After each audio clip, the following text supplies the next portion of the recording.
Só silêncio para gente agora. Atenção.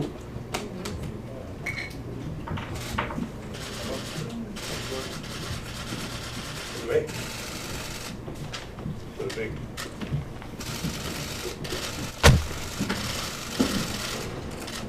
Obrigado. Aqui eu vou atender. Tudo bem?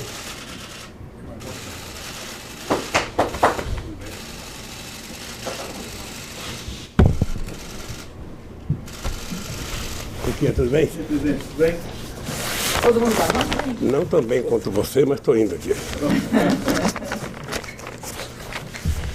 gente fez um roteirinho aqui para tentar organizar, porque o nosso tempo é um pouco Eu exíguo. conheço os seus roteiros. Então, a gente queria começar aqui falando o seguinte, presidente, sobre a prisão do senhor. Foi um dia histórico no Brasil e a gente queria saber o que passou pela cabeça do senhor quando o senhor estava sendo preso, sendo conduzido para a prisão.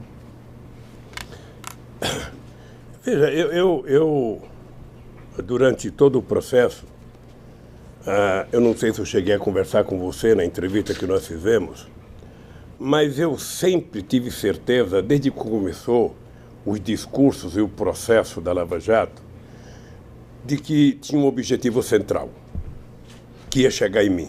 Aliás, uma amiga nossa, jornalista importante, Tereza Cruvinel, escreveu um artigo importante em que ela falava: o que eles querem, na verdade, é o Lula. Isso foi ficando patente em todos os depoimentos. Você está lembrado que a imprensa retratava: prenderam fulano, vai chegar no Lula. Prenderam fulano, vai chegar no Lula. Prenderam fulano. E muita gente que era presa, a primeira pergunta que fazia era: você conhece o Lula? Você é amigo do Lula? Você fez alguma coisa com... Todo mundo. E eu sabia disso porque a imprensa retratava, sabia disso porque as pessoas contavam, sabia disso porque advogado conversava com advogado. E foi ficando patente que o objetivo era chegar em mim. Tinha companheiros no PT que não gostavam quando eu dizia isso. Sabe, eles vão chegar em mim e depois vão caminhar para criminalizar o PT. Né? Pois bem, quando ficou claro que o objetivo central era efetivamente... tinha muita gente que achava que eu deveria sair do Brasil, tinha muita gente que achava que eu deveria ir para uma embaixada, tinha muita gente que eu deveria fugir. E eu tomei como decisão, Mônica, que o meu lugar é aqui. Eu tenho tanta obsessão de desmascarar o Moro, desmascarar o Delanhol e a sua turma, e desmascarar aqueles que me condenaram, sabe, que eu ficarei preso 100 anos. Mas eu não trocarei a minha dignidade pela minha liberdade. Eu quero provar a farsa montada. Eu quero provar, montada aqui dentro, montada no Departamento de Justiça dos Estados Unidos, com depoimento de procuradores, com filmes gravados, e agora mais agravado com, sabe, a criação da Fundação Criança Esperança do Delanhol, sabe, pegando 2,5 bilhões de reais da Petrobras para criar uma fundação para ele. Fora 6,8 bilhões da Odebrecht e fora não sei quantas outras coisas. Eu tenho uma obsessão. Você sabe que eu não tenho ódio, não guardo mágoa, porque na minha idade, quando a gente fica com ódio, a gente morre antes. Então, como eu quero viver, sabe, até os 120, porque eu acho que eu sou o ser humano que nasceu para ir até 120, eu vou trabalhar muito para provar a minha inocência e a farsa que foi montada. Por isso eu vim para cá com muita tranquilidade. Havia uma briga no sindicato aquele dia entre os que queriam que eu viesse e os que queriam que eu não viesse. E eu tomei a decisão de falar: não, eu vou lá. Eu não vou esperar que eles venham até mim, eu vou até eles, porque eu quero ficar preso perto do Moro. O Moro saiu daqui, mas eu quero ficar perto, porque eu tenho que provar a minha inocência. Mas, presidente, o senhor, concretamente, é um fato, pode ser que o senhor fique aqui para sempre. O senhor, mesmo assim, acha que tomou a decisão correta? Tomaria outra vez. O senhor já pensou que o senhor pode ficar aqui para sempre? Não tem problema.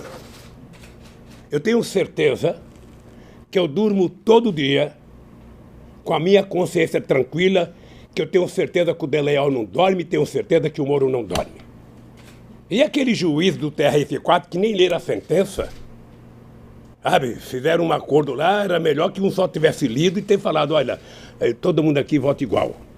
Então eu quero, sinceramente, quem tem 73 anos de idade, quem construiu a vida que eu construí nesse país, quem estabeleceu as relações que eu restabeleci nesse país, quem fez o governo que eu fiz nesse país, quem recuperou o orgulho e a autoestima do povo brasileiro como eu e vocês fizemos no meu período de governo, não vou me entregar. Então eles sabem que eles têm aqui um pernambucano teimoso. Eu digo sempre, quem nasceu em Pernambuco e não morreu de fome até os 5 anos de idade, sabe, não se curva mais a nada. Você pensa que eu não gostaria de estar em casa? Adoraria estar em casa com a minha mulher, adoraria estar em casa com meus filhos, adoraria estar em casa com meus netos, adoraria estar em casa com meus companheiros, mas não faço nenhuma questão, porque eu quero sair daqui com a cabeça erguida como eu entrei, inocente. E eu só posso fazer isso se eu tiver coragem e lutar por isso. Presidente, recentemente o ministro Paulo Guedes disse que o senhor não cometeu nenhum crime, que o senhor não roubou.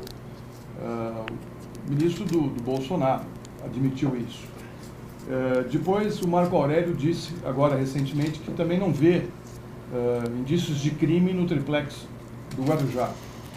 E o Maurício Dieter, que é um dos maiores criminalistas, leu o processo e disse que também não tem crime material para sua condenação. O senhor acha que agora, com a devolução do dinheiro que foi pago pela sua esposa por esse triplex, o senhor pode tentar conseguir a sua absolvição? É possível isso? O senhor ainda acredita nisso? Por incrível que pareça, eu acredito. Você sabe que nessas coisas eu ainda continuo com a cabeça de Lulinha Paz e Amor.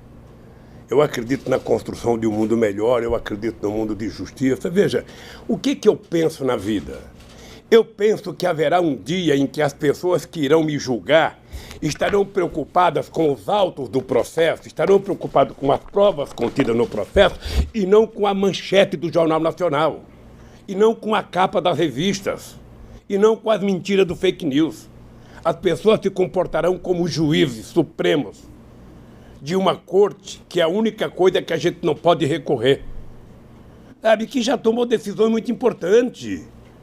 Essa corte votou, por exemplo, célula-tronco contra uma boa parte da Igreja Católica. Essa corte já votou a questão da Raposa Serra do Sol contra os poderosos do arroz no estado de Roraima. Essa mesma corte votou a união civil contra todo o preconceito evangélico. Essa corte, ela votou as cotas, sabe, para que os negros pudessem entrar. Sabe? Então, ela já demonstrou que teve coragem e se comportou. Ora, no meu caso, a única coisa que eu quero é que vote com relação aos autos do processo. Eu não peço favor a ninguém, eu não quero favor de ninguém, eu não quero, sabe, eu só quero que as pessoas, pelo amor de Deus, julguem em função das provas, porque eu tenho certeza, o Moro tem certeza. Se as pessoas não confessar agora, no dia da extrema-unção a gente vai confessar. Ele tem certeza que eu sou inocente. Esse Delaiol tem certeza que ele é mentiroso e mentiu a meu respeito. Então, eu estou aqui, meu caro, para procurar justiça, para provar minha inocência, mas estou muito mais preocupado com o que está acontecendo com o povo brasileiro, porque eu posso brigar. E o povo nem sempre pode. Presidente, só retomando a pergunta da Mônica no início, sobre a prisão, o senhor aqui, durante esse 1 ano, passou por 2 momentos de muita tristeza, que foi a morte do seu irmão e depois a morte do seu neto, Arthur. O que para o senhor, depois de viver isso, fica? Quer dizer, o que fica da vida do senhor? Olha, Florestan, eu vou contar uma coisa para você. Esses 2 momentos foram os mais graves. Eu poderia incluir a perda de um companheiro como o Sigmaringa Seixas, que é meu companheiro de dezenas e dezenas de anos. A morte do meu irmão Vavá, o Vavá era como se fosse um pai da família toda. E a morte do meu neto é uma coisa que efetivamente não.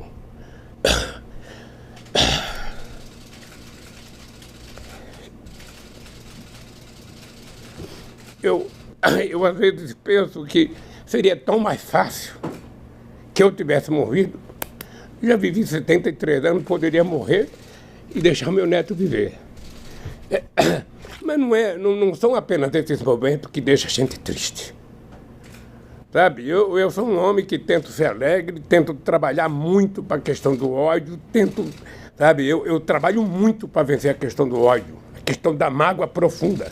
Eu, quando vejo essa gente que me condenou na televisão, sabendo que eles são mentirosos, sabendo que eles forjaram uma história, aquela história do PowerPoint, do seu Delayol, aquilo, nem o bisneto dele vai acreditar naquilo. Esse messianismo ignorante, sabe? Então, eu tenho muitos momentos de tristeza aqui, mas o que me mantém vivo, e é isso que ele tem que saber, eu tenho compromisso com esse país, eu tenho compromisso com esse povo, e eu estou vendo a obsessão que está acontecendo agora, a obsessão de destruir a soberania nacional, a obsessão de destruir emprego, a obsessão de juntar 1 trilhão para quê? As custas dos aposentados. Se eles lessem alguma coisa, se eles conversassem, eles saberiam que esse cidadão aqui, analfabeto, 4º ano primário, um curso de torneiro mecânico, juntou 370 bilhões de dólares de reserva, que a R$4 o dólar dá mais de 1 trilhão e 200, sem causar nenhum prejuízo a nenhum brasileiro. Então, se eles querem juntar 1 trilhão, tem uma fórmula secreta. Coloque o povo no orçamento da União. Segundo, gere emprego. Terceiro, gere crédito para as pessoas. O povo está devendo, tá. Tire todo o penduricalho da dívida do povo e ele paga apenas o principal no banco, você vai perceber que as pessoas voltam a poder comprar. Um país que não gera emprego, não gera salário, não gera consumo, não gera renda, quer pegar do aposentado e do velhinho 1 trilhão? O Guedes precisava criar vergonha. Onde que ele fez esse curso de economia dele? Se ele quiser me visitar aqui, eu discuto com ele como é que a gente resolve esse problema dos pobres sem causar prejuízo aos pobres. Por que não mostra os privilegiados que ele fala que vão acabar com o privilégio? Mostra, coloca a lista no jornal de 10 privilegiados. Coloca o nome. CPF. Não, é o coitado, sabe? Que vai ter que trabalhar até os 65 anos, que vai ter que contribuir 40 anos, sabe? Ele não percebe que muita gente morre sem chegar à idade. Então, eu lamento profundamente o desastre que está acontecendo nesse país, e é por isso que eu me mantenho em pé. O dia que eu sair daqui, eles sabem. O dia que eu sair daqui, eles sabem. Eu estarei com o pé na estrada. Para, junto com esse povo, levantar a cabeça e não deixar entregar o Brasil aos americanos. Acabar com esse complexo de vira-lata. Eu nunca vi um presidente bater continência para a bandeira americana. Eu nunca vi um presidente ficar dizendo: eu amo os Estados Unidos, eu amo. Ama a sua mãe, ama o seu país. Que ama os Estados Unidos, que ama... Alguém acha que os Estados Unidos vai favorecer o Brasil? Americano pensa em americano em primeiro lugar, pensa em americano em segundo lugar, pensa em americano em terceiro lugar, pensa em americano em quinto, e se sobrar tempo, pensa em americano. E fica os lacaios brasileiros achando que os americanos vão fazer alguma coisa por nós. Quem tem que fazer por nós somos nós. Acabar com o complexo de vira-lata, levantar a cabeça, e a solução dos problemas do Brasil está dentro do Brasil. Presidente, a gente vai depois retomar essa questão de previdência e tudo. Eu só queria, para encerrar o capítulo da prisão, saber como que é a rotina do senhor. O senhor passa muitos momentos sozinho, é isso? Passo o tempo inteiro sozinho. E como que é? Porque eu já tive a oportunidade de entrevistar muitas pessoas presas, mas que tinham outras pessoas eu fico junto, sozinho, né? E o senhor, como é que é essa coisa do tempo não passar? Um pouquinho como é que é isso? Deixa eu te falar uma coisa. Eu leio, eu vejo pendrive que o pessoal me manda, assisto filmes, muita série, muito discurso, muita aula. Eu, por exemplo, fiz na minha cela, que eu não trato de cela, eu trato de uma sala porque, sabe, é melhor. Eu fiz um curso sobre Canudos.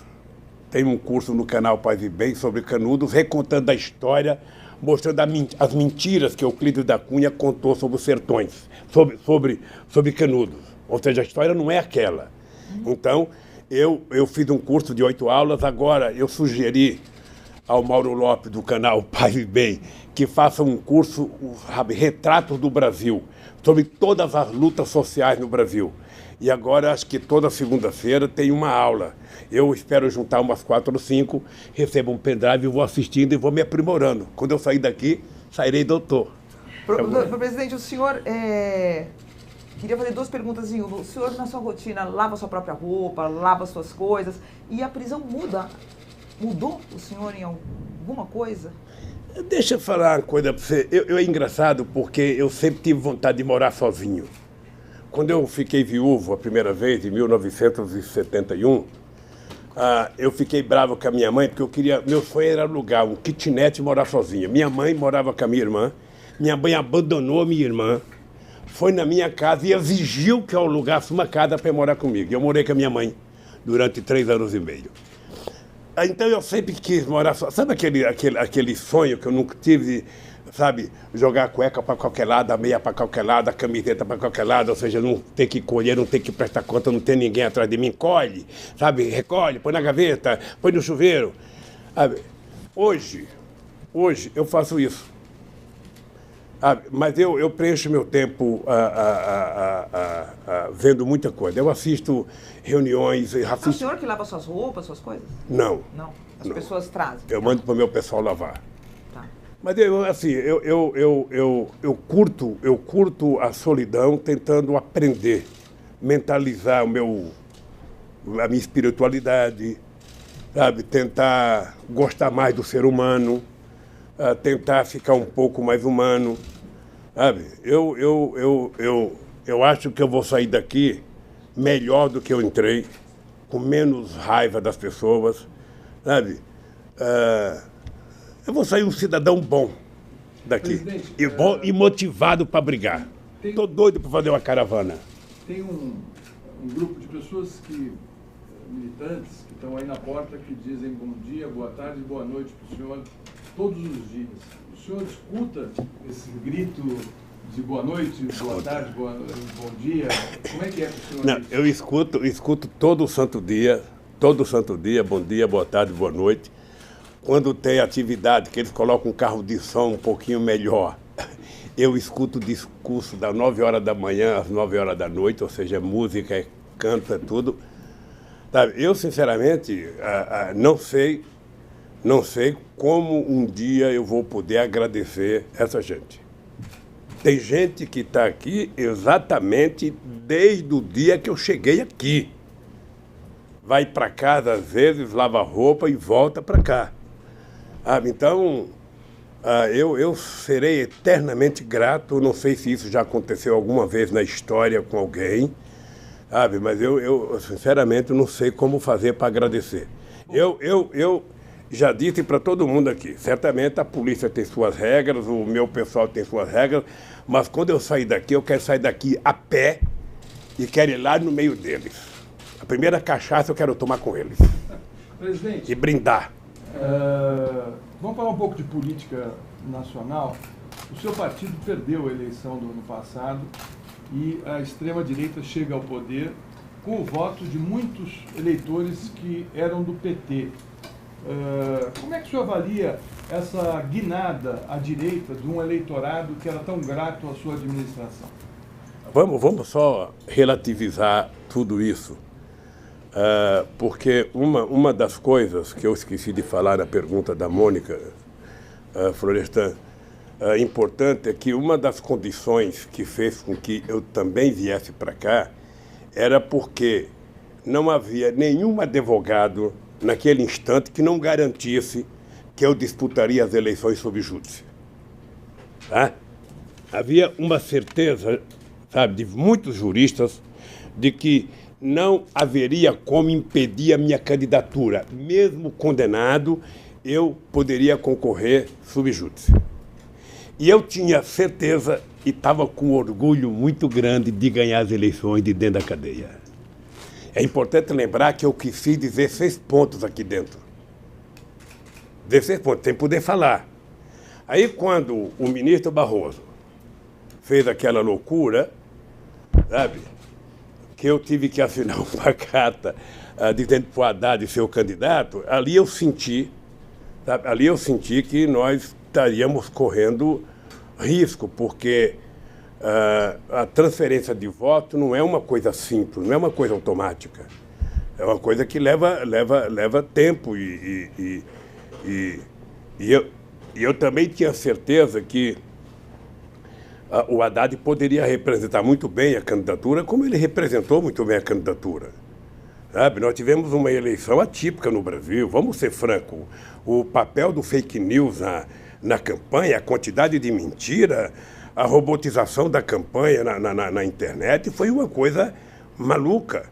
E depois a falta de sensibilidade, sabe, dos setores de esquerda não se unir, sabe? A coisa foi tão maluca que a Marina, que quase é presidenta da República em 2014, teve 1% dos votos.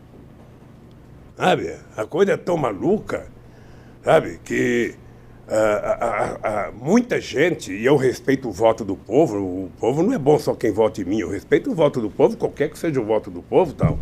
Mas a verdade é que o povo votou, sabe?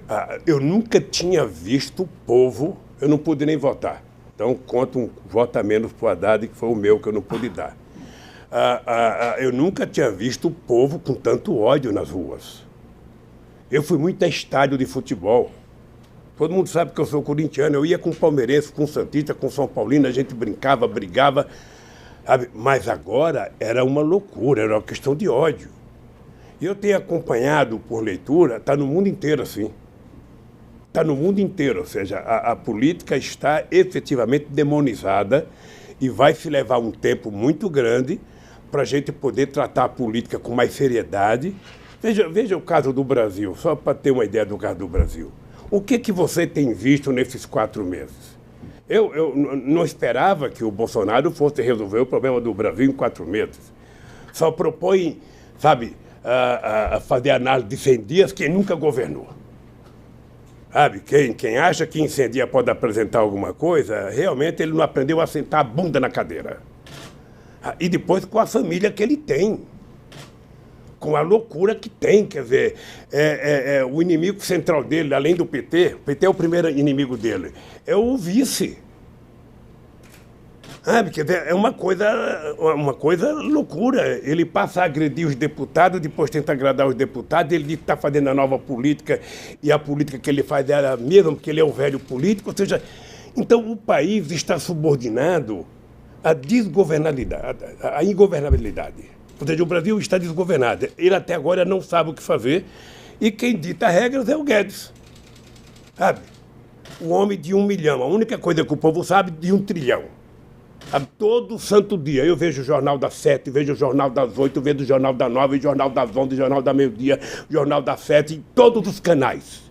Nunca vi tanto jornal na vida. É tudo a mesma coisa. Parece as sentenças que dão contra mim. É tudo a mesma coisa. E é tudo a reforma da Previdência. Fez a reforma da Previdência, acabou o teu problema. Mônica, acabou o problema do Brasil. Acabou o problema, todo mundo vai ficar maravilhosamente bem. E eu acho que todo mundo vai se lascar se for aprovada a Previdência tal como ele quer. Se a Previdência precisava de reforma, você senta com os atores, senta com os trabalhadores, senta com os empresários, senta com os aposentados, senta com os políticos e encontra uma solução para arrumar aonde tem que arrumar. Ainda falando da derrota, quer dizer, mesmo analistas internacionais, tudo que está ocorrendo no mundo, há um diagnóstico de que a democracia acabou que não entregou, né, em todos os lugares para a população. A população tem motivos para se voltar contra. E eu queria saber que recado que o senhor pegou dessa derrota, quer dizer... dá pra gente culpar a Globo, dá pra gente culpar esse, aquele, não. Mas também tem a responsabilidade do próprio PT, do senhor, porque vocês ficaram muito tempo no poder, houve corrupção de fato, muitas coisas foram comprovadas. Que autocrítica que o senhor faz, a famosa autocrítica? Não, mas sério, se depois de todo esse tempo a gente pode ter do senhor alguma avaliação dos erros do PT e de como o PT agora... sem o senhor, pelo menos durante um tempo, vai para frente? Ou se continua hegemônico Mônica, nesse campo de centro-esquerda? O PT, obviamente que nós reconhecemos que perdemos as eleições. Nós perdemos as eleições. Agora é importante lembrar a força do PT. Porque só eu, pessoalmente, tenho mais de 80 capas de revista contra mim. Quando eu fui preso, eu tinha 80 horas de Jornal Nacional contra mim. mais 80 horas da Record, mais 80 horas do SBT, mais 80 horas da Bandeirantes, mais 80 horas de um monte de coisa. E eles não conseguiram me destruir.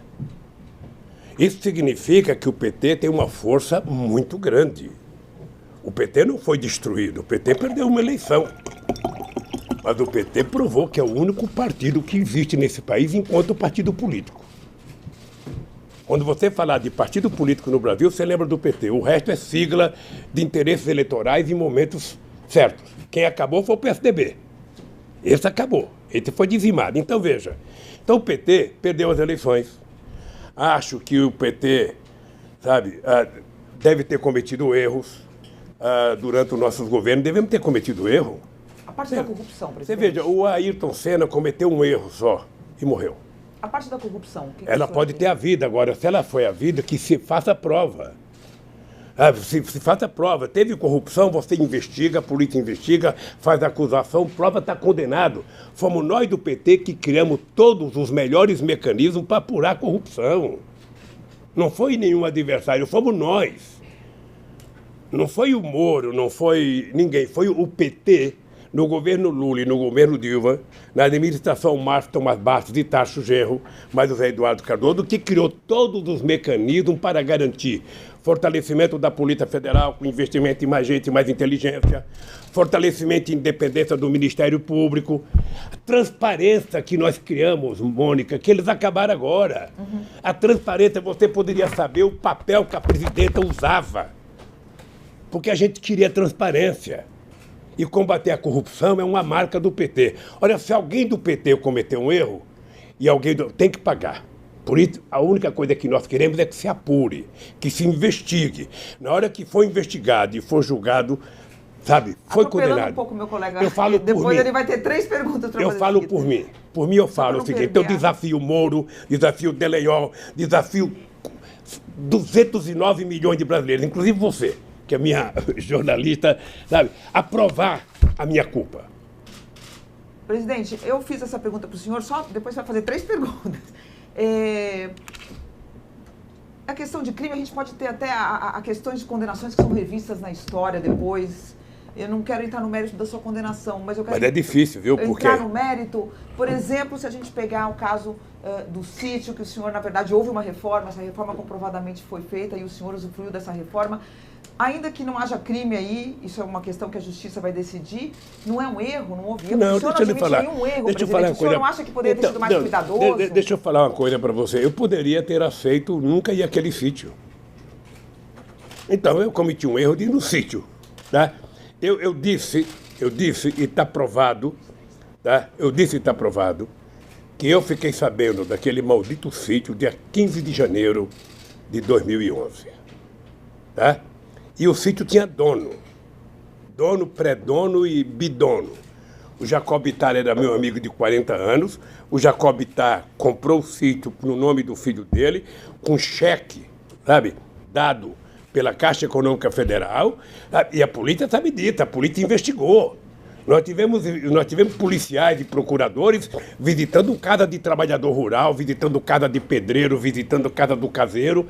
Perguntaram até para as galinhas. Você conhece o Lula? Você sabe se o Lula é dono? Nem as galinhas falaram. Porque eu não era dono, porque se eu quisesse eu podia comprar. Eu podia comprar. Então se eu cometi o erro de ir num sítio, sabe, que alguém pediu, a Odebrecht reformou, ou não sei quem reformou, então vamos discutir a questão ética, não vamos discutir a questão de corrupção. Tá? Vamos discutir outra questão, é outra questão. Acontece, Mônica, que o impeachment, a cassação da Dilma e o golpe não fecharia com o Lula em liberdade. Não fecharia com o Lula em liberdade. Então, qual é o meu incômodo? Olha, se eu tivesse aqui preso e o salário mínimo tivesse dobrado, pô, seria... O Lula realmente era um desgraçado, prendeu e melhorou o povo. Mas não, acabaram agora com o aumento real do salário mínimo.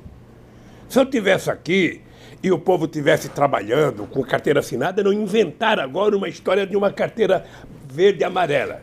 Você vai receber logo, logo, você vai receber verde e amarela.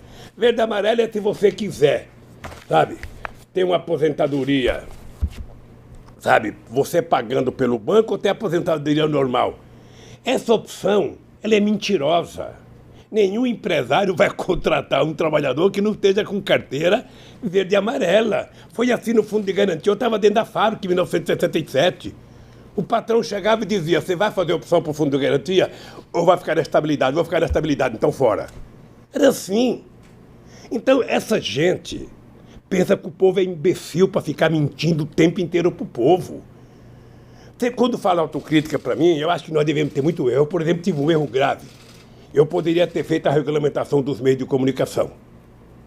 Nós fizemos um congresso em 2009, aprovamos um congresso, só participou a Bandeirante e uma outra rede TV, se não me falha a memória, sabe? Participou, nenhuma outra televisão participou muitas rádios, e nós preparamos em junho de 2010 uma regulamentação do meio de comunicação. Ao invés de dar entrada no congresso, porque ia ter eleição, eu falei, não, vamos deixar para o novo governo. E deixei para o novo governo. A razão pela qual a Dilma ou o Paulo Berardo não entrou, eu não sei. Mas essa é uma autocrítica que eu faço. Uma autocrítica que eu faço. Agora, pergunto o seguinte, imagina se todo mundo nesse Brasil fizesse uma autocrítica. A elite brasileira deveria estar agora fazendo autocrítica. Puxa vida, como é que a gente ganhou tanto dinheiro no governo do Lula? Como é que o povo pobre vivia tão bem? Como é que o povo pobre estava viajando para o Piauí, para Sergipe, para Garanhuns de avião, e agora nem de ônibus pode viajar? Sabe? Vamos fazer uma autocrítica por causa do que aconteceu em 2018 na eleição. Vamos fazer uma autocrítica geral nesse país. O que não pode é esse país estar governando por esse bando de maluco que governa o país.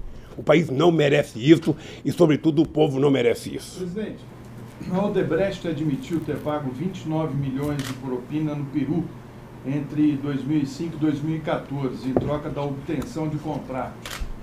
Ao todo, a Transparência Internacional destaca que houve uma espécie de fordismo de corrupção com 788 milhões de dólares distribuídos em 12 países e que o esquema da Odebrecht foi facilitado pelo apoio do BNDES para suas operações, que contavam sempre com a sua abertura de portas para a empresa.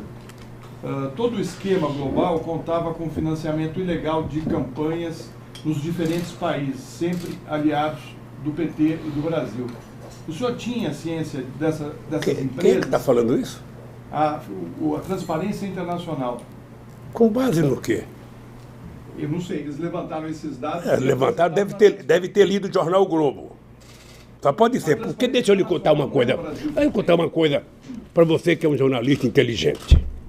O presidente da República, ele não tem como interferir na burocracia do BNDES para empréstimo. O BNDES foi criado para financiar o desenvolvimento brasileiro. E eu lembro que no tempo do Fernando Henrique Cardoso, quando eu fiz a campanha em 2006, o Alckmin tentou dizer o Lula financia o metrô de Caracas, sabe, enquanto não financia o meu aqui. E eu lembrei para ele que quem tinha feito o acordo para financiar o metrô de Caracas era o Fernando Henrique Cardoso, e fez bem. Porque quando o Brasil financia o desenvolvimento de um país através do BNDES, o Brasil está exportando serviço, está exportando engenharia, está exportando máquina, está vendendo coisa para lá. Você percebe? É um ganho extraordinário para um país que quer ter importância no mundo. Então, o BNDES tem uma burocracia em que o presidente da República não decide. Tem uma coisa chamada COFIEX e COFIG, sabe? Que participa ministro da Relações Exteriores, ministro da Fazenda, ministro do Planejamento. 500 ministros participam para tomar as decisões. Só quem não participa é o presidente da República. O presidente não sabe dessas coisas.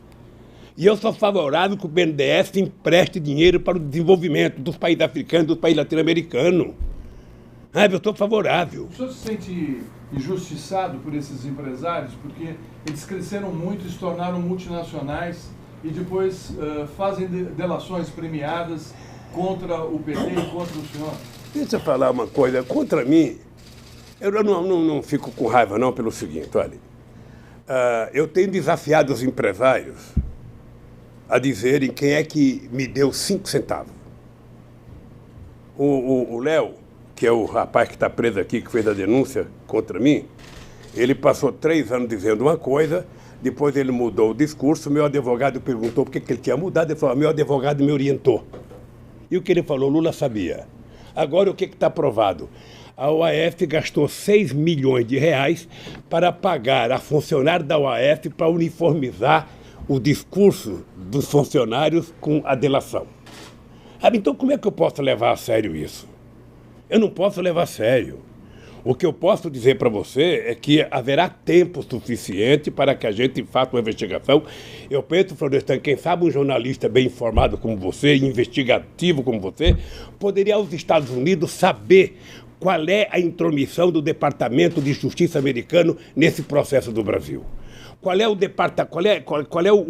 interesse dos americanos na Petrobras? Você sabe qual é. Agora nós temos que investigar. Nós temos que ir atrás. Eles nunca engoliram o fato de eu dizer que a Petrobras era nossa, que o petróleo era nosso, que o petróleo seria o passaporte do futuro, que 75% do roda da Petrobras ia para cuidar da educação e que a Petrobras teria 30% direto, ou seja, que quem quisesse entrar aqui teria que pagar o que nós quiséssemos. Aí o Wikileaks vaza aquele documento do Serra, ligando para a Chevron, dizendo, olha, venha para cá que nós vamos dar um jeito e tal. E deram um jeito. Aonde que esse país vai para frente se não tiver gente que se respeita, gente que gosta do país e gente que entende que um país que tem a riqueza minerais, sabe, que o Brasil tem, que tem a floresta, o potencial da água doce, o petróleo que nós temos, quase 17 mil quilômetros de fronteira seca, 8 mil quilômetros de fronteira marítima, petróleo a 200 milhas, ou seja, os americanos, foi só a gente anunciar o pré-sal, os americanos recuperaram a quarta frota que funcionou na Segunda Guerra Mundial. Qual foi a resposta que eu dei para os americanos? Criei o Conselho Sul-Americano de Defesa para juntar os nossos exércitos aqui contra a intromissão dos Estados Unidos. A coisa que mais acontece no Brasil é denúncia. E eu sou favorável que todas as denúncias feitas sejam apuradas, sabe, seja investigada. Todo mundo sabe que quando eu era presidente eu era contra policial federal investigar alguma coisa e denunciar antes de ter a prova, porque a coisa mais fácil do mundo é a imprensa investigar para você. Porque aqui no Brasil virou norma, ou seja, você é condenado pela manchete dos jornais. Quando o processo sair, se você saiu que você não cometeu nada, você já está condenado. Você não vai mais na rua, seu filho não vai mais na escola, porque a condenação é a priori. Então eu quero saber o seguinte, investiga, apura, faz o que quiser. Eu estou achando estranho essa tal dessa milícia do Bolsonaro. Cadê aquele cidadão dos 7 milhões? O cara que é esperto para fazer dinheiro, o cara que sabe fazer dinheiro. Como que é o nome dele? Queiroz. Cadê o Queiroz? Cadê a imprensa que não está atrás do Queiroz? Cadê a imprensa que não vai atrás quem pagou o Roberto Artem por Queiroz? Será que foi o Natanarum que veio aqui pagar a conta? Sabe? Então, meu caro, é o seguinte. O Brasil tem 2 pesos e 2 medidas. Será que foi quem que o senhor falou? Desculpa. Hein? Será que foi quem que veio pagar a conta? Não, a vinda do Natanarum aqui deve ter sido para pagar a conta, porque ninguém sabe. O cara, veja, eu, ex-presidente da República, sem nenhuma prova, fui na minha casa, sabe? Recebi vários policiais na minha casa para fazer apreensão. O seu Queiroz não atendeu nenhum pedido do Ministério Público e a Polícia Federal não foi buscar ele ainda. Um cidadão, os policiais do Exército dão 80 tiros num carro, matam um negro e vai perguntar para o ministro da Justiça, ele fala, isso pode acontecer. Olha, que país que nós estamos? O que o povo espera desse país? Então é por isso que eu não tenho o direito de baixar a cabeça. Não tenho o direito de ficar, sabe, esmorecido, fraquejar. Eu estou mais tinhoso que nunca, sabe, respeito todo mundo, tenho apreço por todo mundo, mas se tem um cidadão nesse país que vai continuar lutando e vai lutar, sou eu, para restabelecer a verdade nesse país. Presidente, como é que o senhor recebeu a notícia sobre a morte do Alan Garcia no Peru? Você sabe que eu nunca consegui entender a morte do Getúlio Vargas. O último filme que eu assisti do Getúlio Vargas foi esse filme que foi feito com o Tony Ramos, que é um bom filme. Eu lembro que em 2005, numa plenária com o empresário no Palácio do Alvorada, eu falei, olha, eu quero que vocês saibam como é que eu sou.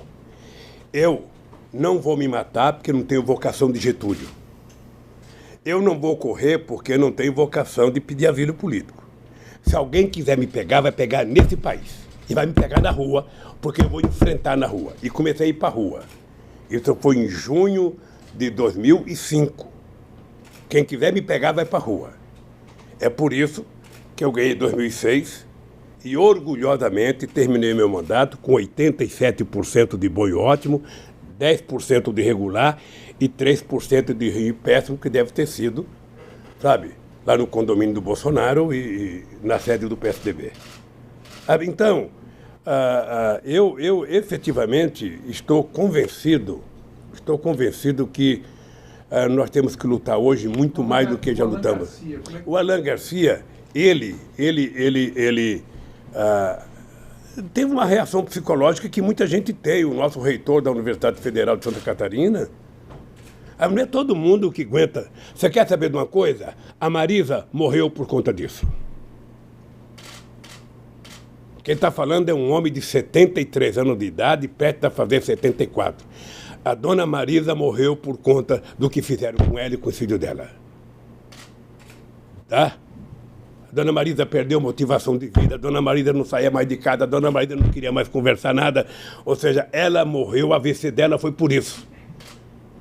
Agora, não pense que por causa disso eu vou ficar com o meu coração cheio de ódio. Não, aqui tem muito lugar para amor. O ódio eu vou colocando num cantinho bem escondido. E o Alan Garcia não deve ter suportado. Eu não sei, eu não leio imprensa peruana, eu não sei qual era a carga que se fazia contra ele. Sabe? Mas o Alan Garcia era um homem que tinha saído muito mal do governo. O Peru tem uma coisa engraçada. O Peru é um país que cresce a 5% ao ano, na mão do Toledo cresceu, na mão do Alan Garcia, e eles terminam o mandato com 10% de aprovação, com 5% de aprovação. Por quê? Porque como eles exportam tudo para os Estados Unidos ali perto, eles crescem, mas não tem distribuição de renda. Então o país cresce a 5%, a miséria cresce a 10%. Sabe? Então a miséria vai sempre na frente do crescimento. Então, eles não conseguiram ter candidato, nem o Toledo e nem o Alan Garcia conseguiram ter candidato nas eleições. Então, eu, sinceramente, não sei como é que se matou. Deixa eu falar uma coisa para você, tem que ter muita decisão. Eu sei o que eu passei. Você não tem noção do que é você passar 6 meses esperando todo santo dia que a polícia fosse na tua casa. Todo santo dia. Não é um dia, não, são 6 meses. E de repente você vê a polícia chegar na tua casa, com uma disfarçatez, todo mundo com máquina fotográfica pendurado no peito, para tirar fotografia. Deveriam ter mostrado a quantidade de dólar que acharam na minha casa. Deveria ter mostrado a quantidade de joias que acharam da dona Marisa. Deveria ter tirado foto e colocado para Globo. Enfiaram o rabo no meio das pernas porque não encontraram nada. E a imprensa não fala, não encontraram nada na casa do Lula. Sabe? Então, é duro. Não queira que isso aconteça com você. Não queira. Eu conheço casos de pessoas que estavam em cadeira de roda, pedia para ir no banheiro e dizia: se você não falar o nome do Lula, você não vai no banheiro. Sabe? Então, como a história não é contada no dia que ela acontece, essas coisas vão acontecendo. Então, eu tenho, Florestan, muita motivação para estar vivo. Estar vivo e não fazer nenhuma loucura é a forma que eu encontrei de ajudar esse país a se reencontrar com a democracia, a se reencontrar com o amor, a se reencontrar com a paz. Esse povo tem o direito de ser feliz, esse povo tem o direito de viver bem. Sabe? Então, é para isso que eu existo, meu caro. E para isso eu vou brigar até os últimos dias da minha vida. Presidente. Me diga o seguinte, Lula, ó, você está livre, você vai morar na Bahamas, vamos alugar uma casa para você lá, você vai ter água de coco todo dia de manhã. O compromisso é você não fazer política. Eu vou dizer o seguinte, eu vou ficar aqui, sabe, sem água de coco, sem Bahamas, eu vou ficar aqui na esperança de que eu vou andar por esse país levantando a cabeça do meu povo para a gente voltar a conquistar direitos. O povo tem que tomar café de manhã, almoçar e jantar todo dia. E se puder comer uma bolachinha às 3 horas da tarde com café com leite. E se puder fazer um lanchinho 10 horas da noite antes de dormir. Eu quero que o povo vá ao teatro, ao cinema. A coisa mais fantástica é um pobre pegar um avião, não sabe nem como entra no banheiro, mas pega um avião e vai para a sua terra. É isso que eu quero. E é por isso que eu vou brigar. E é por isso que eu sei que tem muita gente que não gosta de mim. E é por isso que eu vivo. É por isso que eu estou de cabeça erguida.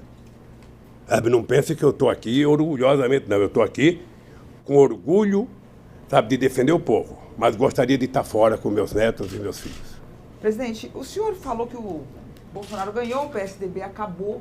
Então eu queria saber se o senhor vê agora como seu principal adversário, ou das forças que o senhor representa, ou das forças que estão na rua e que são do mesmo, compartilham com as ideias do senhor. Quem que são agora os principais adversários? Bolsonaro vai durar? Moro tem expectativa de poder ou não? Militares que chegaram, obviamente, passaram a protagonizar, né? Sempre estiveram no Estado, mas passaram a ter protagonismo. O senhor acha que isso é algo que veio para... Eu, a vida inteira... Estou perguntando de verdade, para o analista a vida inteira vocês glosaram de mim porque eu falava menos laranja, porque eu falava... Mas o Bolsonaro falar conge... O Moro falou conge. O Moro falar conge é uma vergonha. Sinceramente, é uma vergonha, porque, sabe, é o mínimo que deveria saber, porque está escrito no Código Penal, vários artigos que falam de cônjuge. Deixa eu falar, o Moro não sobrevive na política. E o Bolsonaro, sabe, ou ele constrói um partido político sólido, ou do jeito que está, também não perdura muito, porque ali você tem uma quantidade difusa de interesses. É só pegar a quantidade de sigla para uma pessoa que diz que não gosta de política. Eu não sei como é que você é deputado 27 anos e diz que não gosta de política. Eu não sei como é que você faz um filho vereador, outro deputado federal, outro senador, e você não gosta de política. Sabe, então, ele vai ter que ter muita capacidade de articulação, muita vontade, vai ter que gostar muito de política para poder dar certo. Porque a chance dele dar certo é o Brasil dar certo. O povo tem paciência, mas não tem toda a paciência do mundo. Pode dar, não pode? Sabe? Não sei. Do jeito que está fazendo, não pode dar, querida. Não há condições de dar. Veja, você diminui a renda per capita da sociedade. Você diminui o salário mínimo. Você diminui a possibilidade de oferta de emprego. E você acha que tudo vai ser resolvido com 1 trilhão para a Previdência? Para o sistema financeiro? Vai dar certo aonde? Sabe o que dá certo? Dá certo se fizer como nós fizemos, legalizamos e formalizamos 6 milhões de microempreendedores individuais. Sabe por que a Previdência era superavitária no meu governo? Porque teve 20 milhões de pessoas trabalhando com carteira profissional assinada. Porque teve 6 milhões de microempreendedores individuais formalizados. Porque o Brasil quadruplicou as exportações. Sabe, então, se o país não crescer... Você está lembrada que eu criei uma coisa chamada Primeiro Emprego? Foi uma farsa aquilo, coitado, uma loucura que eu achava que fazendo uma lei, criando o primeiro emprego e pedindo para os empresários que eu ia pagar R$200, que ia gerar emprego. Nem o empresário gera emprego porque eu estou dando R$200 para ele. O que vai gerar o emprego é quando eu fiz os puxadinhos da Caixa Econômica Federal, que eu fiz financiamento para construir um puxadinho. Aconteceram no mesmo ano 10 fábricas novas de cimento no Brasil. Então, quando você faz a economia, o povo come um pãozinho a mais, toma um cafezinho a mais, toma uma cervejinha a mais, ganha R$1 a mais, compra um chinelo a mais, aí você começa a gerar emprego no país. Presidente. Você começa a gerar emprego no país. Agora você, do jeito que eles estão fazendo, inclusive brigando com os nossos maiores parceiros comerciais, sabe? Desprezando a América do Sul, desprezando... O nosso comércio com a Argentina é maior do que com todos os países da Europa. Como é que você vai desprezar o nosso comércio com a Argentina, o Mercosul? Esse cara não entende de nada. Mas também o ministro que ele tem das Relações Exteriores, sabe? Aquilo foi encomendado... Saudade do Silveirinha no tempo do Geisel, que teve a coragem de reconhecer Angola. Sabe, esse cidadão que está aí, sinceramente, o Celso Amorim deve essa para nós. Como é que deixou um cara desse na carreira do Itamaraty? Presidente, só para retomar, e os militares, presidente? Que eu perguntei de Moro, Bolsonaro... Sabe uma coisa que eu tenho vontade? Quando eu sair daqui, eu quero conversar com os militares. Eu tenho vontade de perguntar para o chefe da Marinha, para o chefe da Aeronáutica, para o chefe do Exército, qual o presidente da República que fez mais coisa para eles do que eu fiz. Eu quero perguntar para ele qual é a razão do ódio que eles têm do PT. Quando eu cheguei na presidência em 2003, Mônica, soldado brasileiro saía 11 horas porque não tinha dinheiro para almoçar. Não ganhava salário mínimo recruta. Eu, além de pagar o salário mínimo, além de dar almoço para eles, ainda criei o soldado cidadão para dar curso de formação. Pergunta para o general Enzo o que era o batalhão de engenharia do Exército Brasileiro. As máquinas estavam todas quebradas, não tinha nem caminhão. Pergunta para eles o que eu fiz. Deixei eles mais poderosos que uma empreiteira dessa. Pergunta para a aeronáutica o que era a aeronáutica quando eu cheguei na presidência. O avião do presidente era chamado de sucatão. Você ia viajar para a Europa, quando você parava em Cabo Verde, ali nas Ilhas Canárias, ali, na Ilha do Sal, tinha 18 mecânicos dentro do avião para catar parafuso que caía no aeroporto. Mas o que eu só queria saber, se o senhor acha que eles voltam para a caserna? Mas eu vou chegar. Eu vou chegar lá, mas é que eu tenho que falar alguma coisa. Porque... Não, claro. Então deixa eu lhe falar. Então eu quero perguntar para a aeronáutica, tinha um avião que eu emprestava para levar a autoridade em casa, quando levantava voo em Brasília, pegava fogo no avião. Tinha que descer rapidamente, porque senão explodia. O Celso Amorim perdeu uma pasta, queimou dentro do avião. Era isso que ele tinha. Quando eu comprei o avião novo, é porque eu me respeito. Eu, se pudesse, ia de jegue para a Europa. Como eu não podia ir, eu tive a coragem de comprar um avião. Hoje eu me arrependo de não ter comprado um Airbus 140. Fui comprar logo um menor. Eu comprado um grandão. Sabe? Pois bem, peguei acho que 15 ou 20 aviões da Rio Sul, que não pagou o BNDES, foi dado para a aeronáutica. Deixar a aeronáutica com cara de força aérea. É só perguntar. Pergunta para a Marinha. Eu fui visitar o Barão de Tefé, lá na base brasileira, na Antártica. Eu cheguei lá, um país grande não pode ter um navio de pesquisa daquele. Se o cara entrasse com a barriga, a bunda ficava para fora do lugar que tem que fazer pesquisa. Sabe? Nós autorizamos o almirante comprar um navio decente. Caparaó, por exemplo, o governo não dava dinheiro para enriquecer urânio. Pergunta para ele quem foi que garantiu 30 milhões por mês para Caparaó funcionar. Então é o seguinte, eu não sou contra militar fazer política, não. Militar quer fazer política, sai do exército, vai para a reserva, sabe? Aliás, é importante lembrar que a política no Brasil começou com o Marechal Deodoro da Fonseca. Eles fazem política no Brasil, eles só não tiveram participação no poder decisivo no governo Fernando Henrique Cardoso e no meu governo. No entanto, eles tiveram. E não da Dilma também. Então, parecia que eles voltaram para a caserna, agora mas veja, e o Mourão? Eu acho que se você tiver um militar competente, e ele for tecnicamente competente e especialista numa coisa, não tem problema que ele vá para o governo. O senhor acha que Agora, o que não pode é do jeito que está. Não dá. Não dá. Eu não sei a qualificação das pessoas, sabe, que estão lá. Eu não conheço. Agora mesmo eu vi no noticiário de ontem que o ministro do Meio Ambiente desmanchou não sei o que lá no Chico Mendes e colocou não sei quantos cabos, soldados, militares, não sei para quanto. Olha, para cuidar de meio ambiente, você coloca gente especialista. Você já tem os especialistas da Polícia Federal, você tem os especialistas do Ministério Público.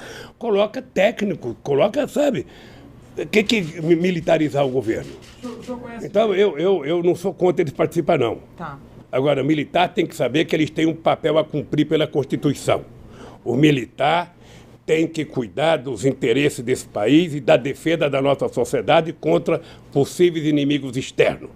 Nós temos quase, entre fronteira seca e fronteira marítima, quase 22 milhões de quilômetros quadrados. É muita coisa para os militares cuidar. Muitas coisas.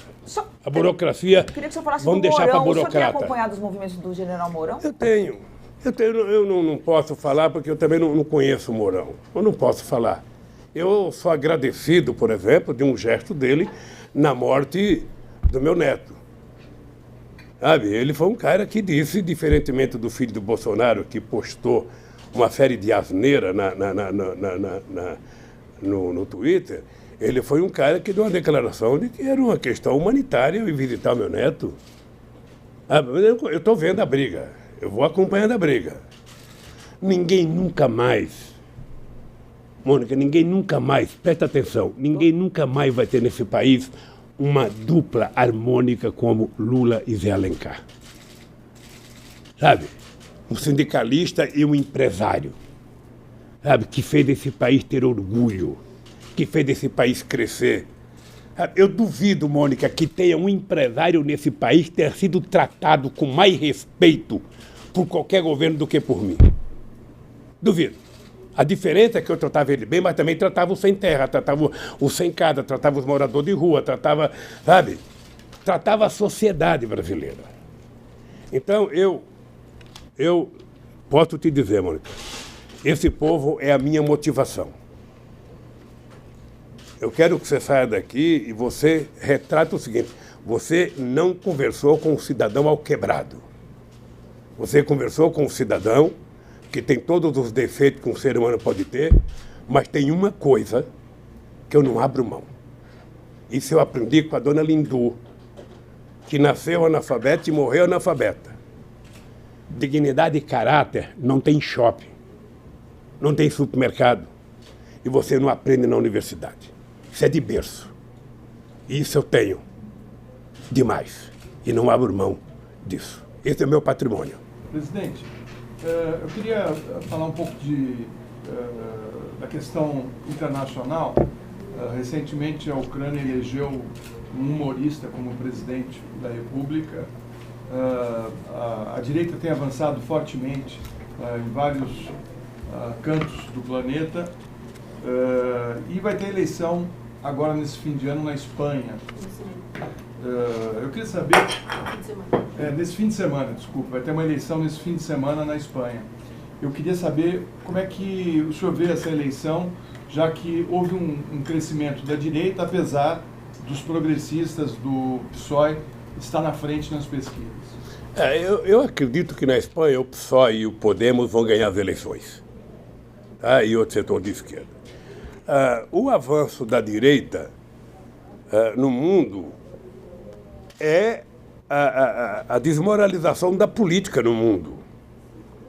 Eu não posso achar ruim que tenha ganho um humorista na Itália. O Pepe Grillo, eu fiz passeata com o Pepe Grillo, em solidariedade a mim, em 2000, numa cidadezinha da Itália. Eu não posso achar ruim que ganhe um humorista na Ucrânia, porque o que eles falavam quando o metalúrgico ganhou as eleições? Eles menosprezavam um analfabeto, um peão que não sabe falar, que não sei das quantas. Eu lembro do Maluf dizendo: a dona Marida não vai conseguir limpar aquele vidro todo do palácio. Era assim que eles falavam comigo. Então eu não vou desprezar pelo fato do cara ser humorista. O cara pode ser humorista de profissão e se transformar num puta de um político. Ele pode. Sabe? Todo mundo pode se transformar num baita de um político. Para fazer política, você tem que ter paciência, você tem que conversar e aprender a conviver democraticamente na diversidade. Você não conversa só com quem você gosta, você conversa com seus adversários também. Você não conversa com a tua turma, você conversa com todas as turmas, se você quiser governar. Tá? É assim que se faz no mundo inteiro. O senhor acha que na Espanha, governos... Eu acho que na Espanha nós vamos ter um governo mais progressista, eu acho. Agora, com relação à Venezuela... Porque sabe o que acontece? O discurso da direita, gente, é tão xenófobo que não pode dar certo. Veja o Macron, na França. O Macron era do governo, negou o governo, né? Negou o governo socialista, fingiu que não era político, foi eleito presidente da República. O que ele está fazendo agora? Porque não tem saída. Não tem saída. O Bolsonaro ele tem que governar com aqueles políticos que estão lá. Vamos ser francos, vocês que gostam de política, não dá saudade o Brasil não ter uma figura como Ulisses Guimarães? Cadê o grande Ulisses Guimarães? Não tem mais. Acabou. Foi nivelado por baixo. Qual é o grande orador que você tem no Senado, o grande tribuno? Qual é o grande tribuno que você tem na Câmara? Sabe, acabou, porque a política foi avacalhada. Eu vejo, viu, Mônica? Eu vejo muita televisão. Então, às vezes, eu vejo qualquer programa de televisão, sem mais e sem menos, o cara vai lá e esculhamba a política. Olha, mas se ele esculhamba, nominando quem é, tudo bem. Quer avacalhar com o político Lula, vai lá e fala, o Lula é isso, esculhamba o Lula. Aí o Lula tem o direito de abrir um processo contra ele. Mas o cara generaliza, sabe, a política como se fosse um só, o povo vai desacreditando, Como é que você acha que o povo reage assistindo o Jornal Nacional e meia hora todo santo dia falando de corrupção? Como é que é o ânimo de um cara que levanta de manhã e vai trabalhar para ganhar um salário mínimo? O cara acha que todo mundo é ladrão. Quando a Globo é acusada que não paga 600 milhões de reais à Receita Federal, eles dão um comunicado para Elírio Bono. A Globo já apertou a conta. Acabou. Ninguém fala mais nada. A Folha não publica matéria sobre a Globo. Sabe? Ninguém publica. Mas se é o coitado do Lula... Presidente. Imagina se os milicianos do Bolsonaro fossem amigos da minha família. Presidente, deixa eu garantir aqui mais duas perguntinhas da área internacional. Com relação à Venezuela, né, o senhor teve uma relação muito boa quando o senhor era presidente com o Hugo Chávez, e depois que o Chávez saiu, a Venezuela entrou numa crise profunda e hoje vive um embate que está sendo muito ruim para a população e para o país, com muitas pessoas deixando a Venezuela e vindo para o Brasil, fugindo da pobreza e da falta de perspectivas. Como é que o senhor vê a questão da Venezuela e quais saídas que existiriam para se preservar a democracia e o desenvolvimento da Venezuela hoje? Só te contar um pequeno caso. O primeiro contato que eu tive com o Chávez foi pelas mãos, depois que o Chávez virou presidente. Quando ele não era presidente, ele foi no Fórum de São Paulo, em El Salvador, e nós do PT, eu e o Marco Aurélio, não deixamos ele participar porque ele era golpista. Então a gente resolveu não deixar ele participar porque ele está tentando dar o golpe na Venezuela. Depois, quando ele foi presidente e que derrubaram ele, ele voltou para o governo e o Fernando Henrique Cardoso me liga e fala para mim se eu atenderia um telefonema do presidente Chávez. E me explicou o que era. Me explicou o seguinte: o Chávez está pedindo um navio de combustível, porque está em greve os trabalhadores da PDVSA, e o Chávez está pedindo para o Brasil emprestar um navio de gasolina para ele. Eu, por mim, empresto, Lula, mas como você já ganhou as eleições, embora não tenha tomado a posse, eu disse para o Chávez que é você que decida. Aí o Chávez me liga e eu decidi mandar o avião de gasolina para ele, o navio de gasolina. Foi a primeira vez. O Chávez era uma figura estupenda. Era voluntarista, eu tinha discordância política com o Chávez, mas era uma figura encantadora, sabe? Era aquele cara que fazia você se sentir bem em qualquer lugar, mas ele era muito voluntarista, sabe? Era complicado. O Celso Amorim pode te contar. Eu tomei posse dia 1º de janeiro, dia 21 de janeiro, eu já tive que criar um grupo de amigos para resolver o problema da Venezuela. E eu criei um grupo de amigos, colocando Estados Unidos, colocando Espanha. Por que Espanha? Porque o Aznar tinha sido o primeiro presidente a apoiar os golpistas. Eu coloquei os Estados Unidos, que era o inimigo deles, coloquei a Espanha, o Brasil, acho que a Argentina, eu não sei se a França, eu não sei os três. E quando eu coloquei, o Fidel Castro ficou muito nervoso. e falou porque vocês estão entregando a Venezuela para o imperialismo, porque não pode ter um grupo de amigos com os Estados Unidos. Eu falei, ô Fidel, deixa eu falar uma coisa para você. O grupo de amigos que nós estamos criando não são amigos do Chávez, são amigos da Venezuela, da democracia. Então tem que ter gente que a oposição leve em conta. Os americanos eram levados em conta pela oposição, o Aznar era levado em conta. E o que aconteceu? Deu certo. Negociamos, houve um referendo, participou o Jimmy Carter. O cara que participou dos Estados Unidos era o Colin Powell, que tinha uma belíssima relação com o Celso Amorim. Eu cansei de ligar para o Bush para parar de falar bobagem contra a Venezuela, que era tudo que o Chávez queria. Falou bobagem, uma passeata. Falou bobagem, uma passeata. Ora, parar de falar bobagem que não tem passeata, pô. Então, obviamente, veja, eu se pudesse mandar para você uma coisa, eu mandei uma carta para o Maduro no dia da posse dele. Quando ele tomou posse a primeira vez, eu mandei uma carta para ele, tentando aconselhar ele como é que eu achava que ele deveria fazer. Porque ele não tinha, na minha opinião, a perspicácia do Chávez, não tinha a liderança pública do Chávez, a respeitabilidade internacional do Chávez, então que ele precisaria fazer as coisas diferentes do Chávez, ele precisaria compartilhar mais, sabe? Se eu não sou individualmente essa figura pública de poder como o Chávez era, eu tenho que juntar gente, eu tenho que trabalhar em equipe. Então eu mandei uma carta para ele, se eu achar essa carta eu vou te mandar para você ver. Obviamente que eu não concordo com a política econômica da Venezuela, acho que é um equívoco, mas muito menos eu concordo do Brasil reconhecer o tal do Guaidó.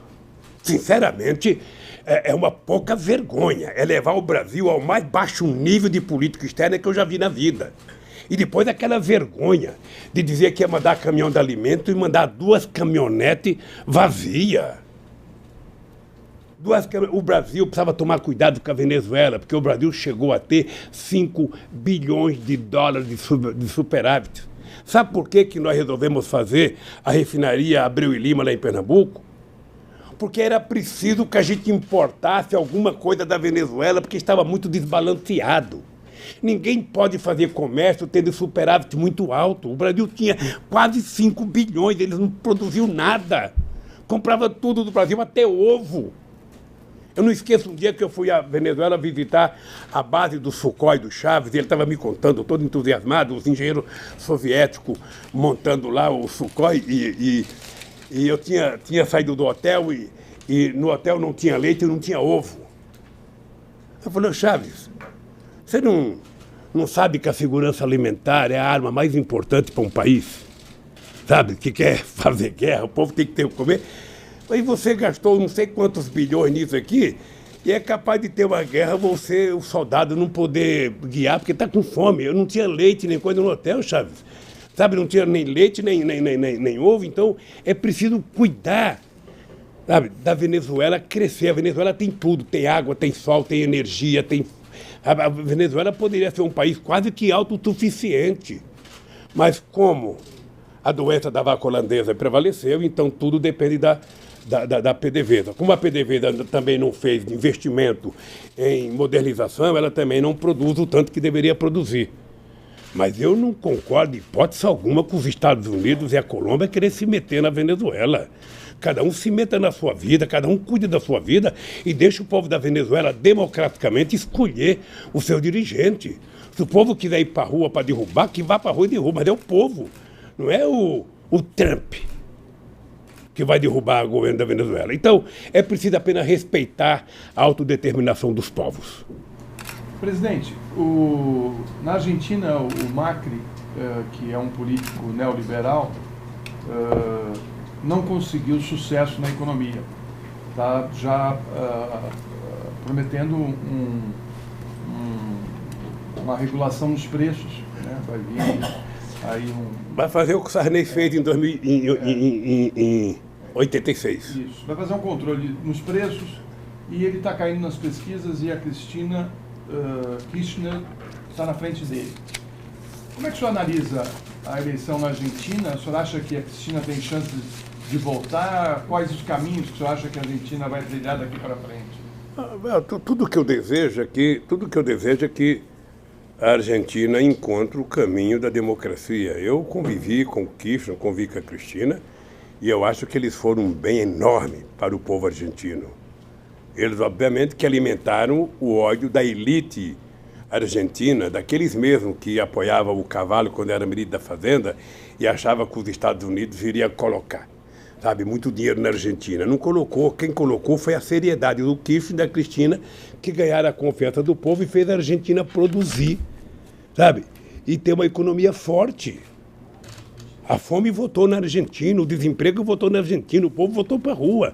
O neoliberalismo não dá certo em lugar nenhum do planeta Terra. Me prove algum lugar. Todo mundo que fica aceitando a receita do ajuste fiscal não dá certo. Você quer diminuir a dívida pública no Brasil? Você gostaria de diminuir? Aumenta o crescimento econômico, aumenta o PIB. Produz mais pão, mais feijão, mais arroz, mais carro, sabe? Mais salsicha, mais linguiça, mais carne, que você aumenta o PIB e cai a dívida pública.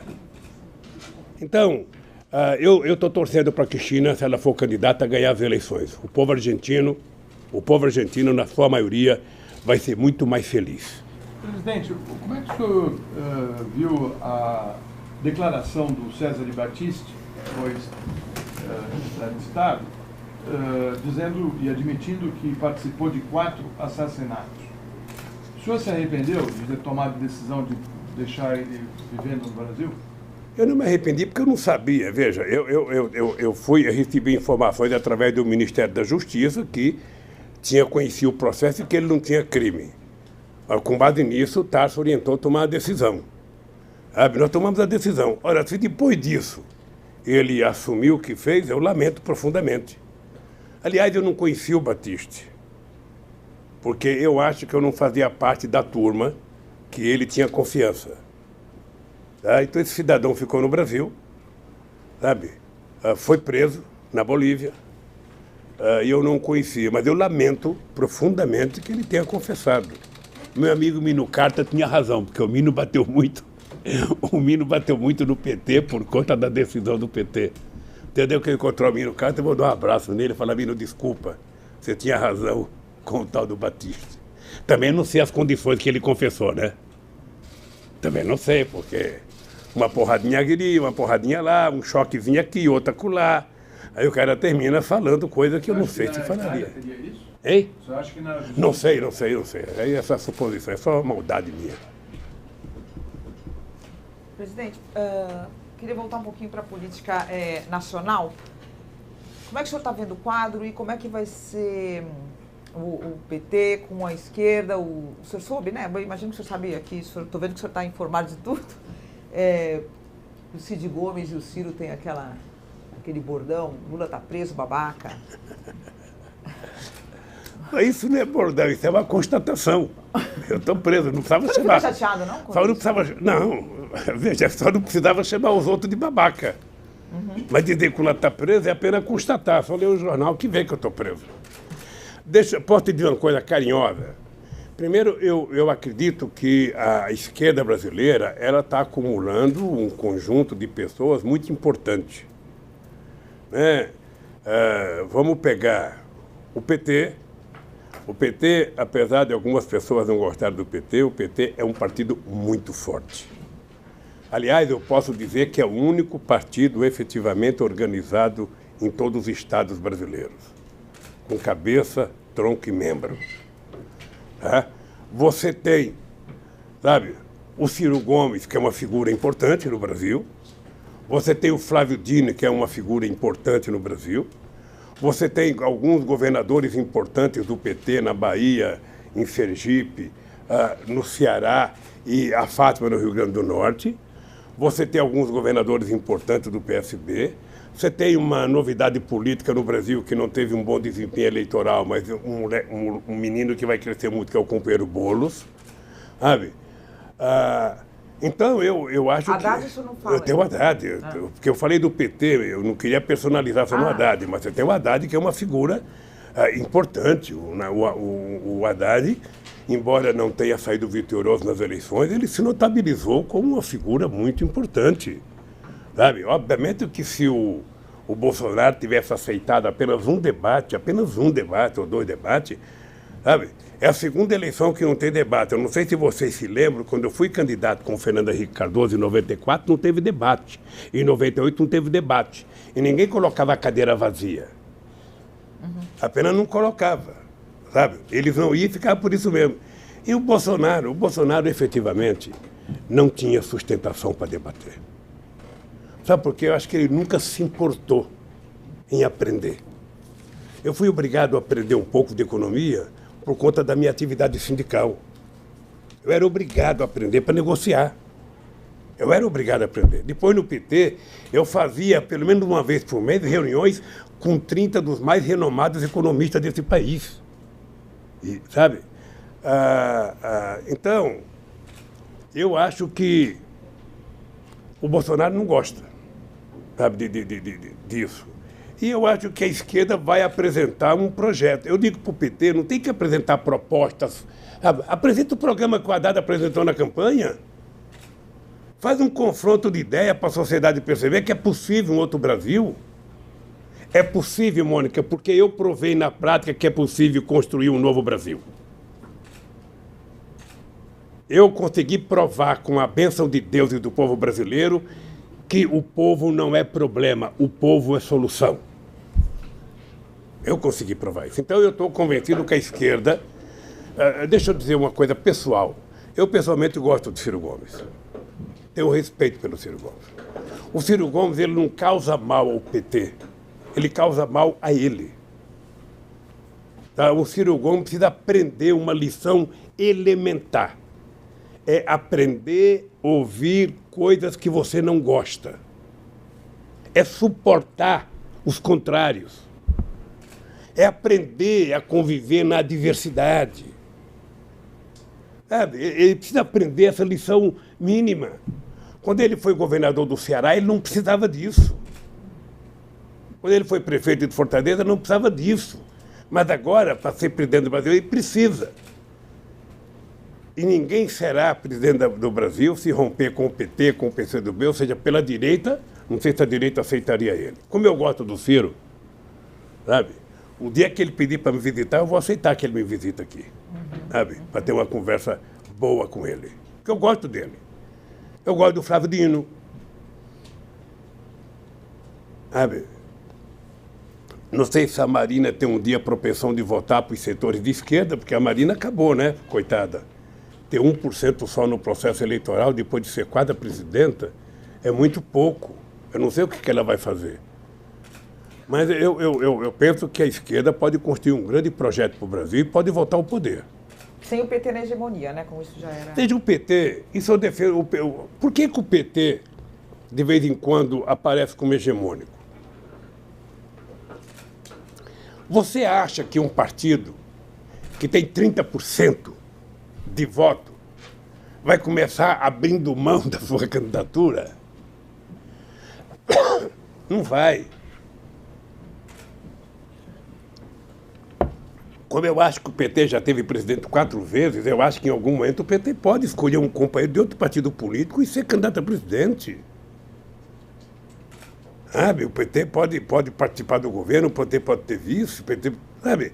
Eu acho que tudo é possível. O que você precisa é não exigir que o PT abra mão sem apresentar uma proposta alternativa. Se você tem 10%, eu tenho 30%, e você acha, bom, mas no segundo turno eu sou melhor do que você, no segundo turno eu sou melhor do que você, ou se você é melhor do que eu, por que você não ganha no primeiro turno?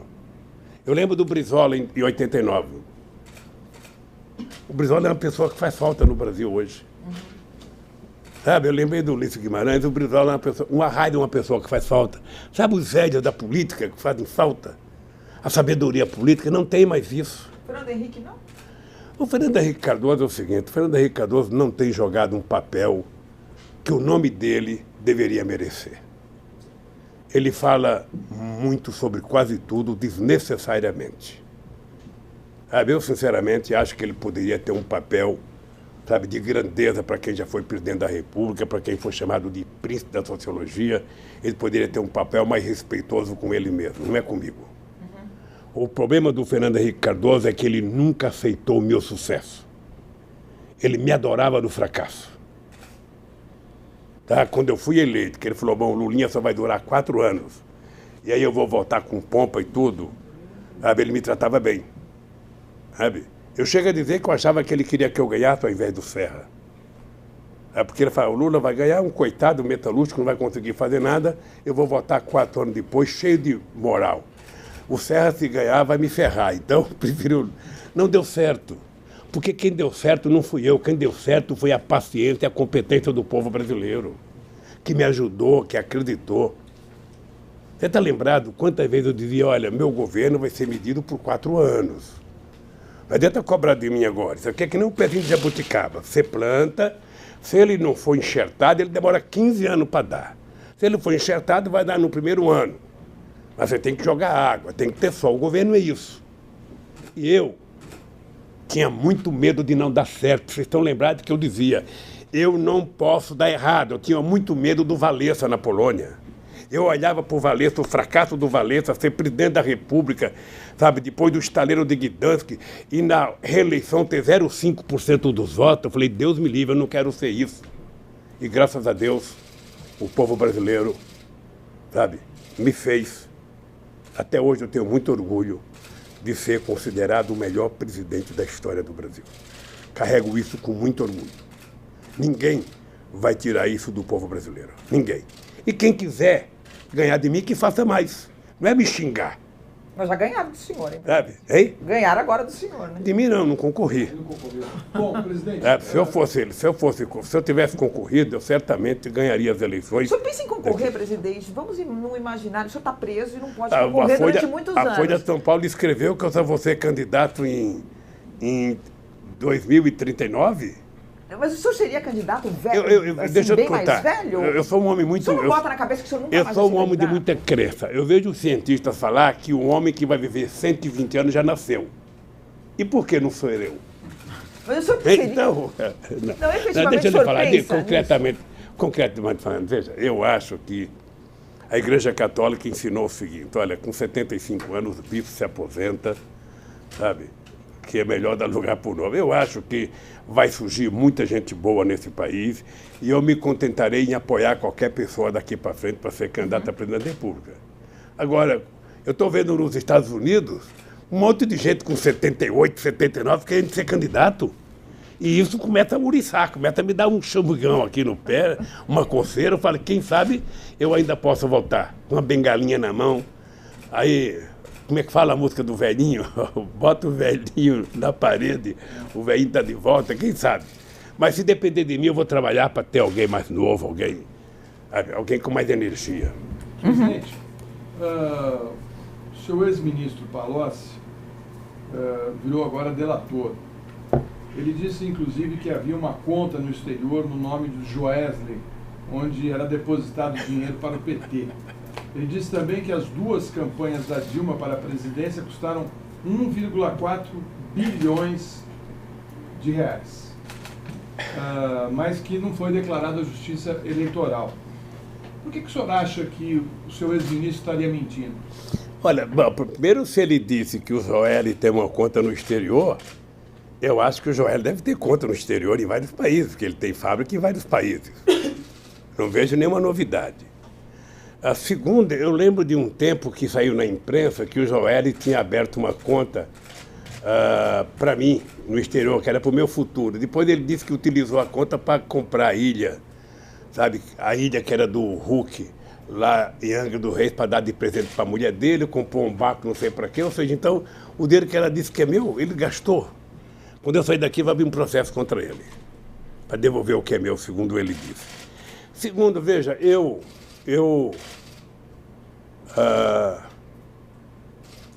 era um cara que tinha profundo respeito pelo Palocci. O Palocci era uma pessoa que, se não tivesse feito bobagem, poderia ter crescido na política brasileira. Eu comecei a perder a confiança no Palocci com aquela história do caseiro no primeiro mandato. Vocês estão lembrados que o Palocci saiu do governo em março de 2006.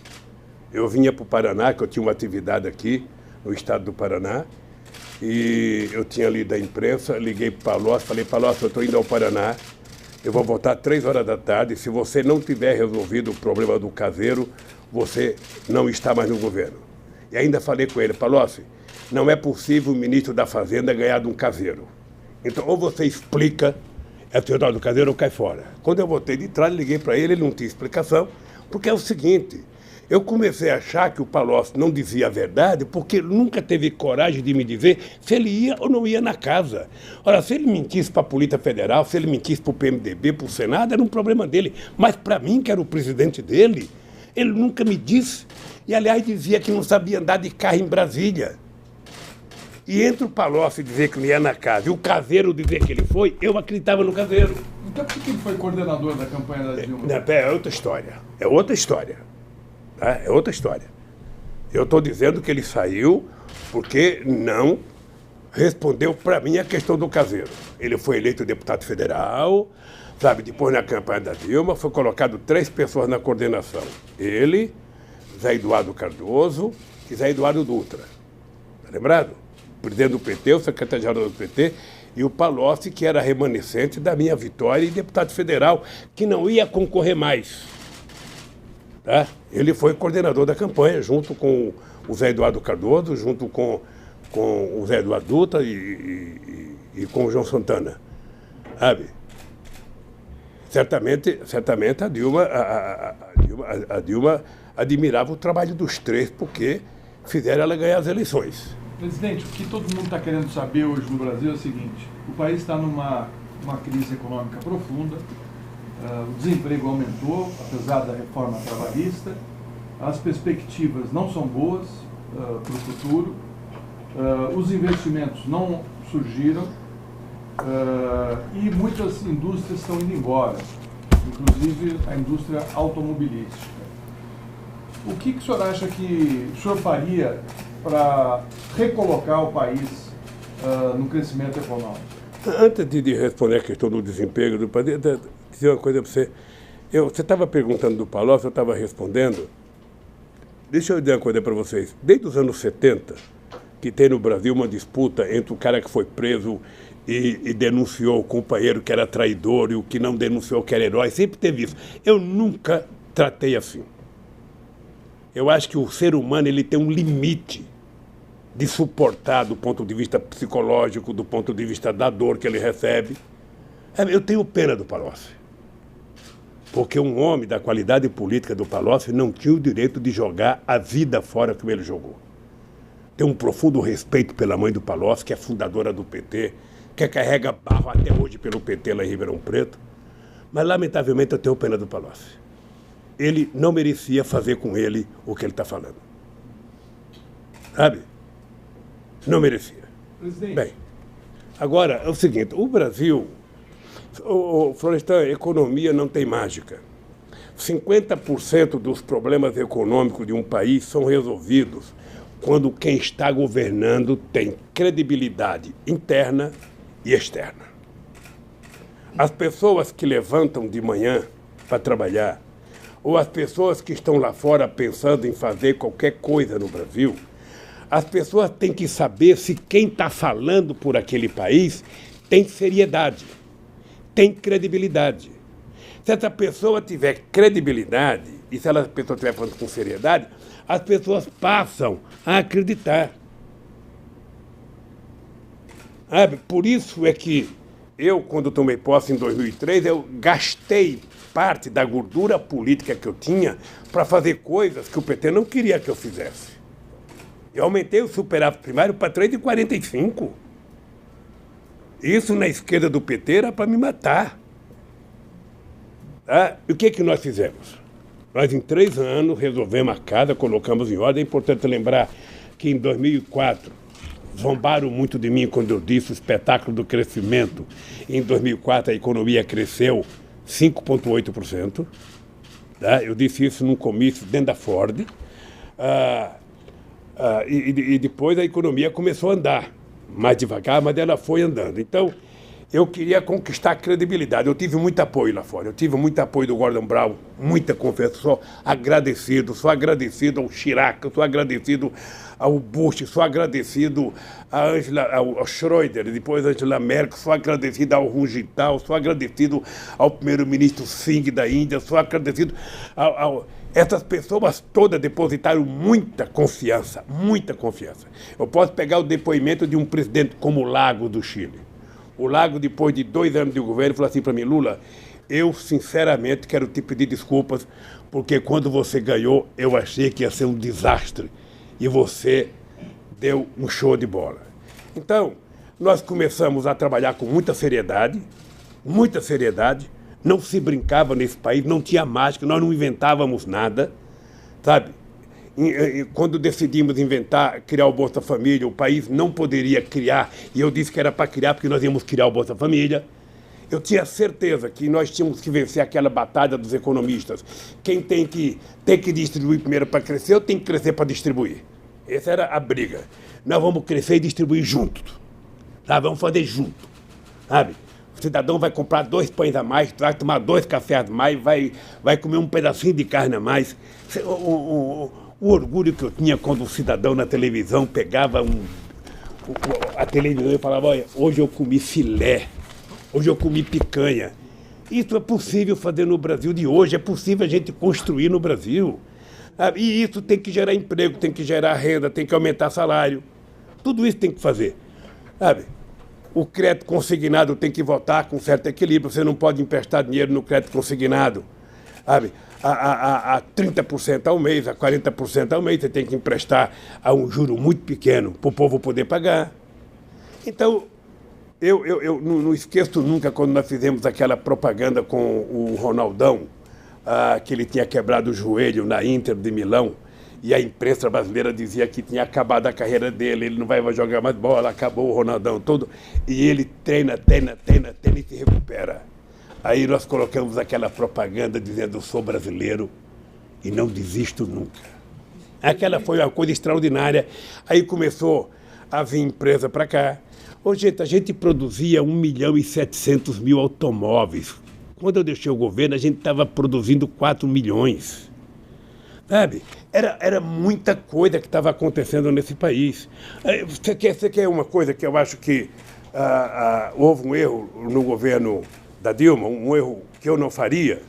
Entre 2009, quando veio a crise, eu criei uma política de desoneração. Desonerei 47 milhões entre 2009 e 2010. E desoneração, para mim, sempre funcionava como se fosse uma comporta. Sabe, uma hidrelétrica? Eu abro quando eu quero produzir mais energia e eu fecho. Eu abro e eu fecho.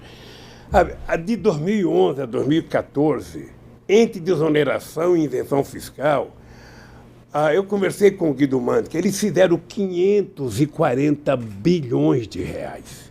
Ou a Dilma? Não, no governo de 2011 a 2014. Sim. 540 bilhões. A Folha até fez uma matéria grande sobre isso. Agora... Aí, quando a Dilma percebeu que não dava para desonerar, porque você mandava para o Congresso para desonerar a fábrica de maçã. O Eduardo Cunha colocava maçã, pera, abóbora, melancia, abacaxi, vinha 500 coisas de volta. A Dilma tentou consertar, fez uma medida provisória e mandou para o Congresso, acabando com a desoneração. O Renan Calheiros mandou de volta, não aceitou a medida provisória.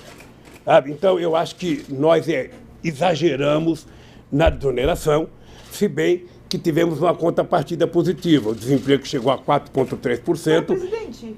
Deixa eu só terminar de concluir. O desemprego ficou muito pouco, sabe? O menor índice do Brasil, e a gente manteve todas as políticas sociais e manteve o Minha Casa Minha Vida, que agora está acabando. Agora, presidente, o senhor... o próprio PT, ou muitas lideranças, fazem críticas a Dilma. O senhor sempre fala... Eu tenho muito orgulho de ter saído com 85% de aprovação e ser o presidente mais bem avaliado do Brasil. Que palavra, quer dizer, o senhor tem vergonha de ter eleito uma presidente que foi a mais mal avaliada? Temer é o único que ganha dela. Orgulho. Tenho muito Mas orgulho. ela saiu pessimamente Tenho avaliada, muito orgulho presidente. de ter a Dilma. Mas o povo brasileiro não reconhece. Nem todo filho, sabe, consegue ter o sucesso que você teve. Não, ela teve um fracasso. O Pelé não teve, nenhum jogador como ele. Mas ela saiu Nem o muito filho mal dele. Deixa eu falar uma coisa para você. Não foi só não ter o mesmo sucesso, é foi um importante fracasso. lembrar que em 2013 a Dilma tinha quase que 75% de preferência eleitoral nesse país. A aprovação da Dilma era de 75%. E de 2015, presidente? Ei, peraí, deixa eu falar, querido. Tá. Depois do que aconteceu a partir de 2013, que eu acho que nem a imprensa avaliou direito, nem a esquerda, nem os cientistas políticos avaliaram direito, o que foi 2013, o que foi a Primavera Árabe? Aquela loucura. Eu fiquei muito feliz quando derrubaram o Mubarak. Fiquei muito feliz, porque eu conheci ele bem. E o Obama tinha acabado de ir lá fazer um discurso, o grande discurso do Egito. Bem, aí derruba o Mubarak, elege o Morsi. 3 meses derrubaram o Morsi. Quem que está governando? Uma junta militar. E não tem mais manifestação na rua. Nenhuma mais. A Líbia, invadir a Líbia quando o que eu vou dizer aqui é pecado, mas eu vou dizer. Porque se eu não dizer, vocês não vão entender. O Gaddafi, por que fazer o que fizeram com o Gaddafi? O Gaddafi, eu achava ele muito parecido com o Calbi Peixoto. Ele tinha feito um implante de cabelo, ele estava com cabeludo, muito cabelo, ele utilizava muita base no rosto, sabe? Aquelas mantas bonitas que ele usava, aqueles panos de seda branco, tudo cheio de base aqui, sabe? Ele não causava mais mal a ninguém. Aquela loucura de matar aquele cara, o que criaram na Líbia? Criaram agora começou a guerrilha de verdade. O Iraque, eu conversei muito com o Bush. O Bush não tem armas químicas no Iraque, Bush não faça isso, tal. Não, ele fez, porque ele precisava se reeleger. Sabe? E eu acho que o Sarkozy e o inglês fizeram também a guerra do Iraque para poder se reeleger, e não deu certo.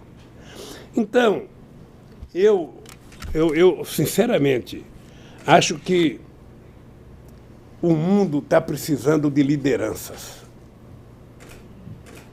E nós não temos lideranças mundiais. Não temos.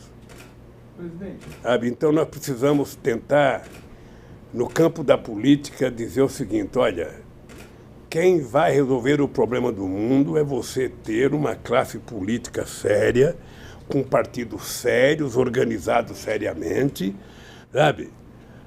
Para poder consertar o país. Não tem o gênio.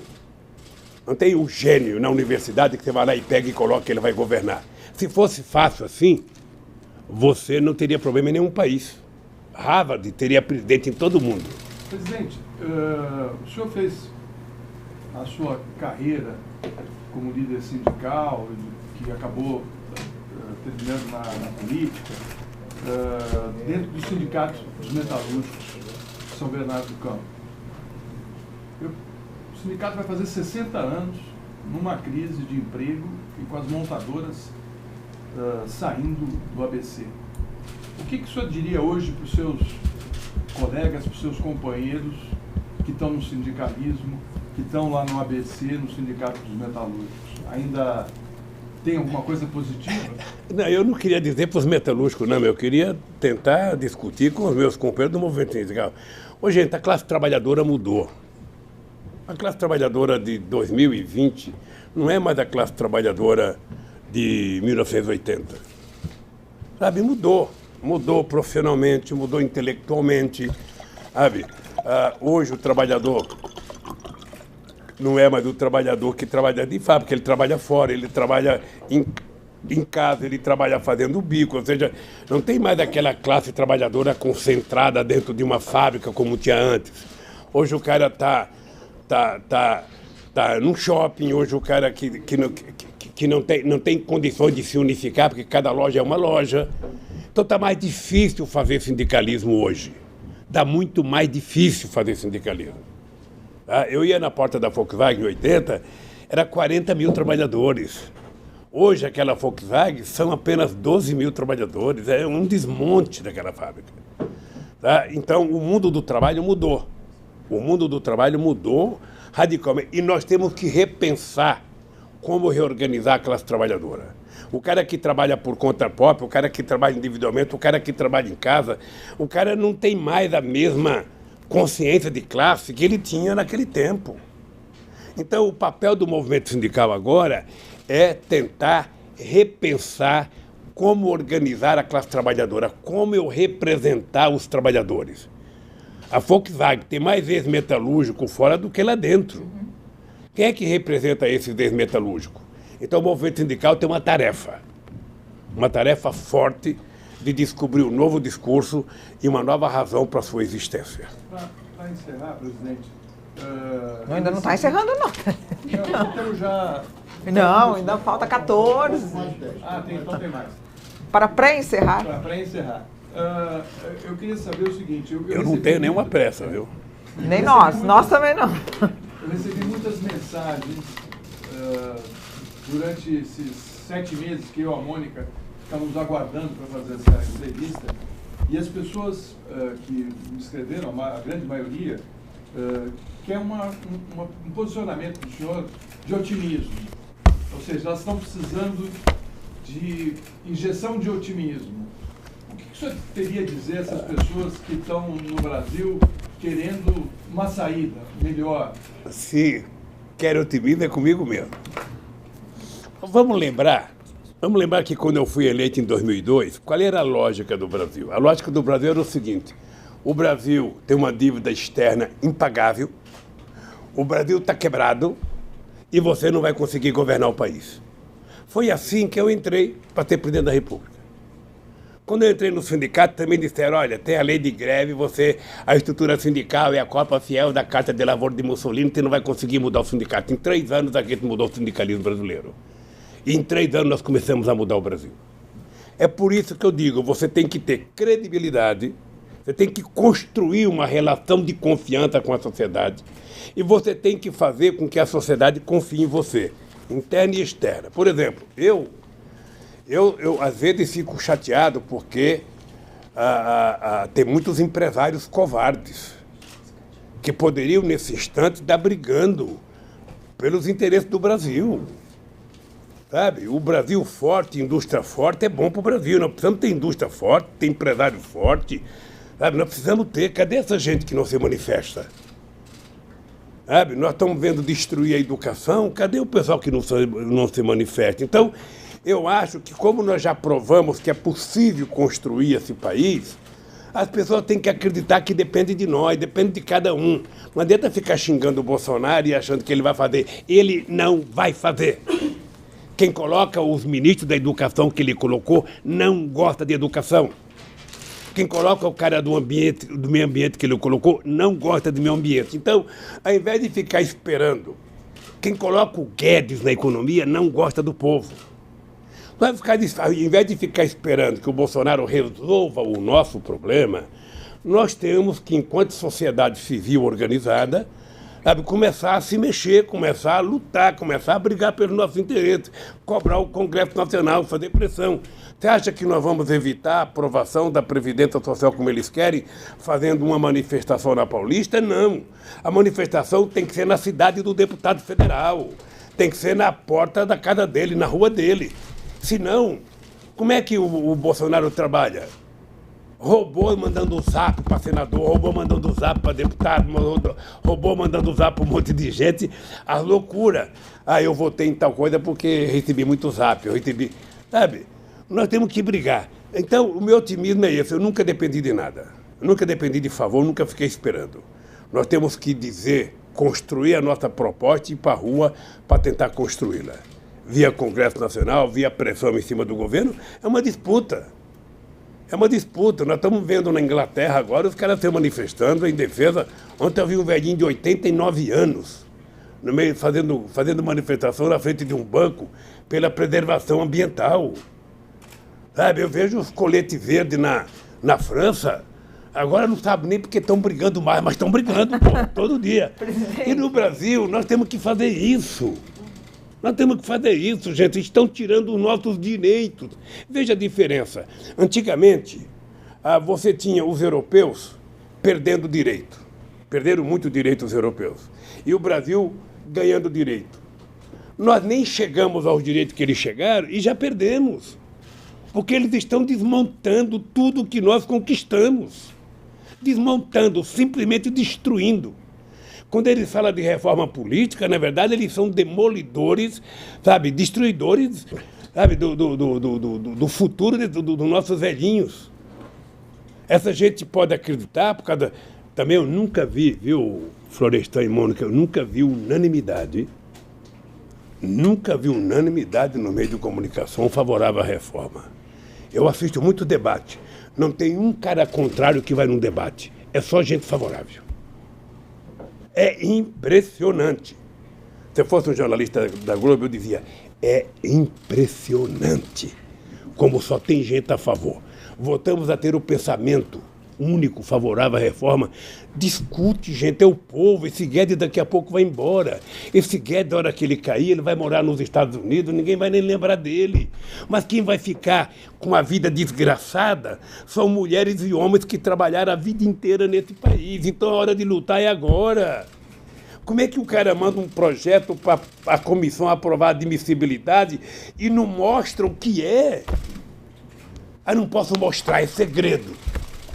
Gente do céu, você está tratando com os interesses de milhões e milhões e milhões de homens e mulheres. Você não está tratando com o interesse de banqueiro.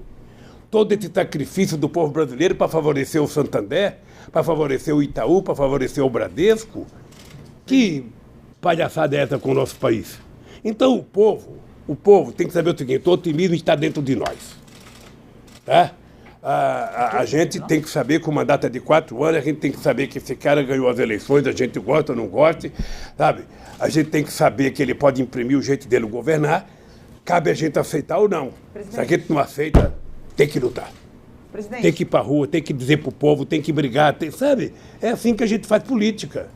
Presidente. Achar que o Bolsonaro vai fazer o que você quer, esqueça.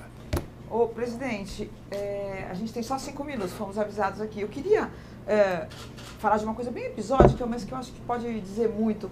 É o seguinte, o ex-primeiro-ministro de Portugal, Sócrates, deu uma entrevista e ele comentou o telefonema que o ministro Gilmar Mendes deu ao senhor no dia do velório do seu neto. E ele diz o seguinte, para ele, na interpretação dele, ele falou, são 2 adversários que sempre tiveram uma disputa política, mas que o ministro Gilmar ligou para ele, o presidente Lula chorou, o ministro Gilmar chorou, são 2 adversários chorando por um passado que perderam. E depois ele fala, onde um adversário reconhece a legitimidade do outro, não pensa em prender o outro e não pensa em privar uma pessoa de ver o velório do seu neto, não pensa em privar essa pessoa de ver o velório do seu irmão, de se despedir do seu irmão. Eu queria que o senhor comentasse um pouco isso sob essa perspectiva, não apenas dele ter ligado e chorado. Veja, o único comentário que eu tenho a fazer é agradecer a bela fala do companheiro Sócrates. O senhor viu? Eu não sabia que ele sabia, eu nem sabia que a imprensa tinha dado destaque àquilo. Sabe? Eu nem sabia se o Gilmar tinha pedido para divulgar, alguém que divulgou. Eu recebi um telefonema dizendo, olha, o ministro Gilmar quer falar com você. Ele tinha ligado também quando a Marisa morreu. A Marisa era amiga da mulher dele. Sabe? Então, eu acho que é um gesto humanitário, um gesto, eu atendi. Eu estava realmente chorando, sabe? Eu vi o Sócrates dizer que ele chorou, ou seja, eu não ouvi porque foi uma conversa muito rápida também, sabe? Mas eu sou agradecido. Sou agradecido ao Tasso Gereissati, que mandou um telegrama, sabe? Me dizendo palavras carinhosas sobre a morte do meu filho, dizendo eu também sou avô. Então, sabe?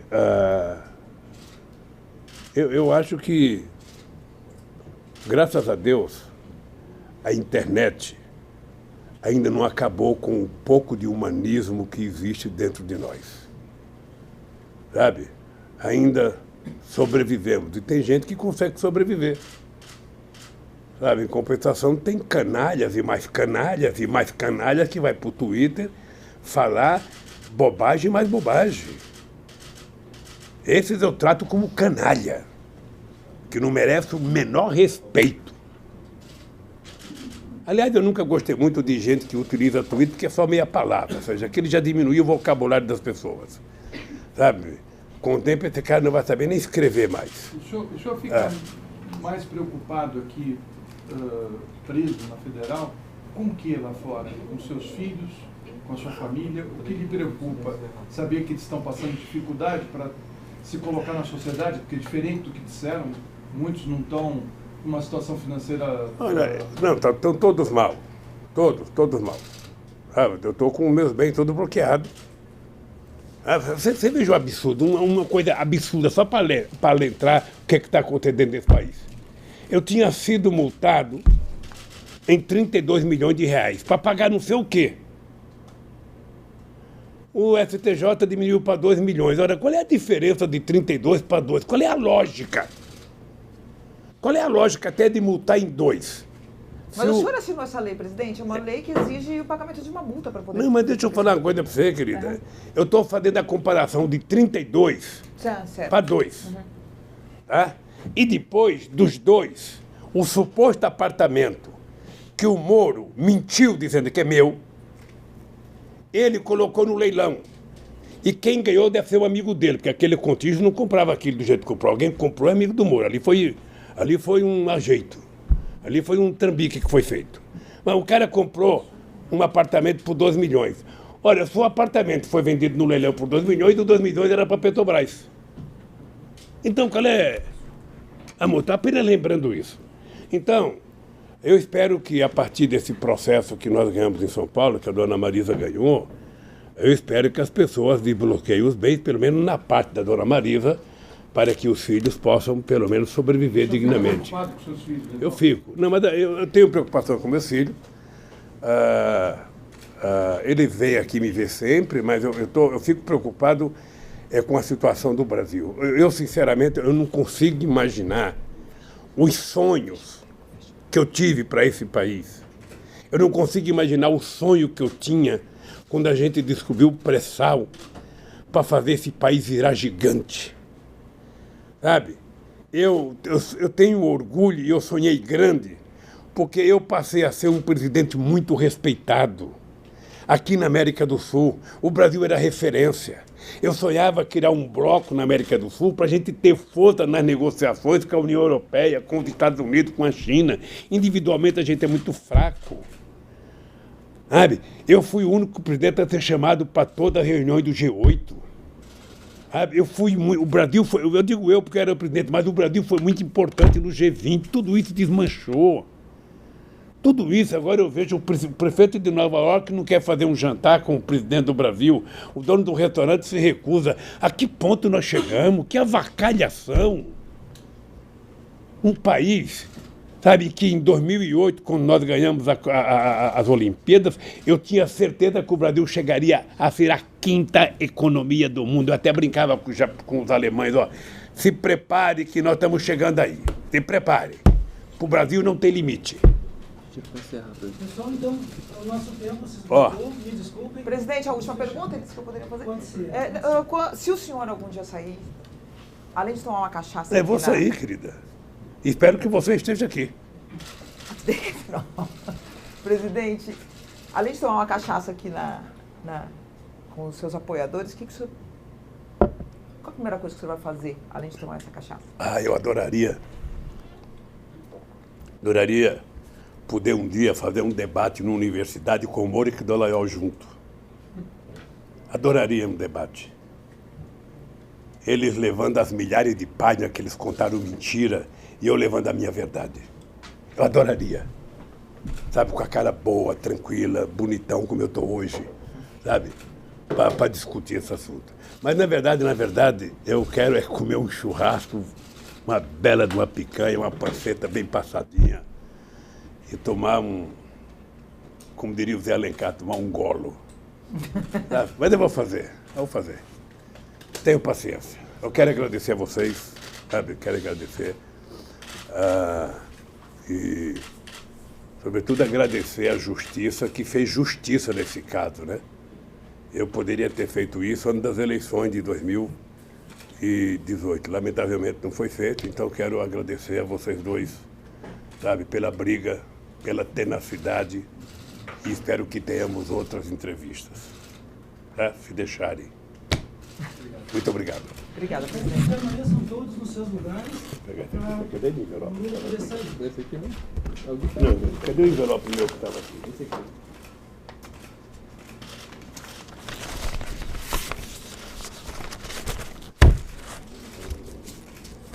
Essa greve. Tchau, gente. Tchau. Gente, obrigada.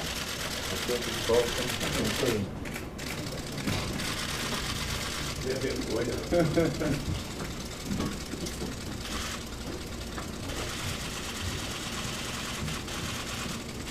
À vontade, pessoal. Se tirar. Obrigado.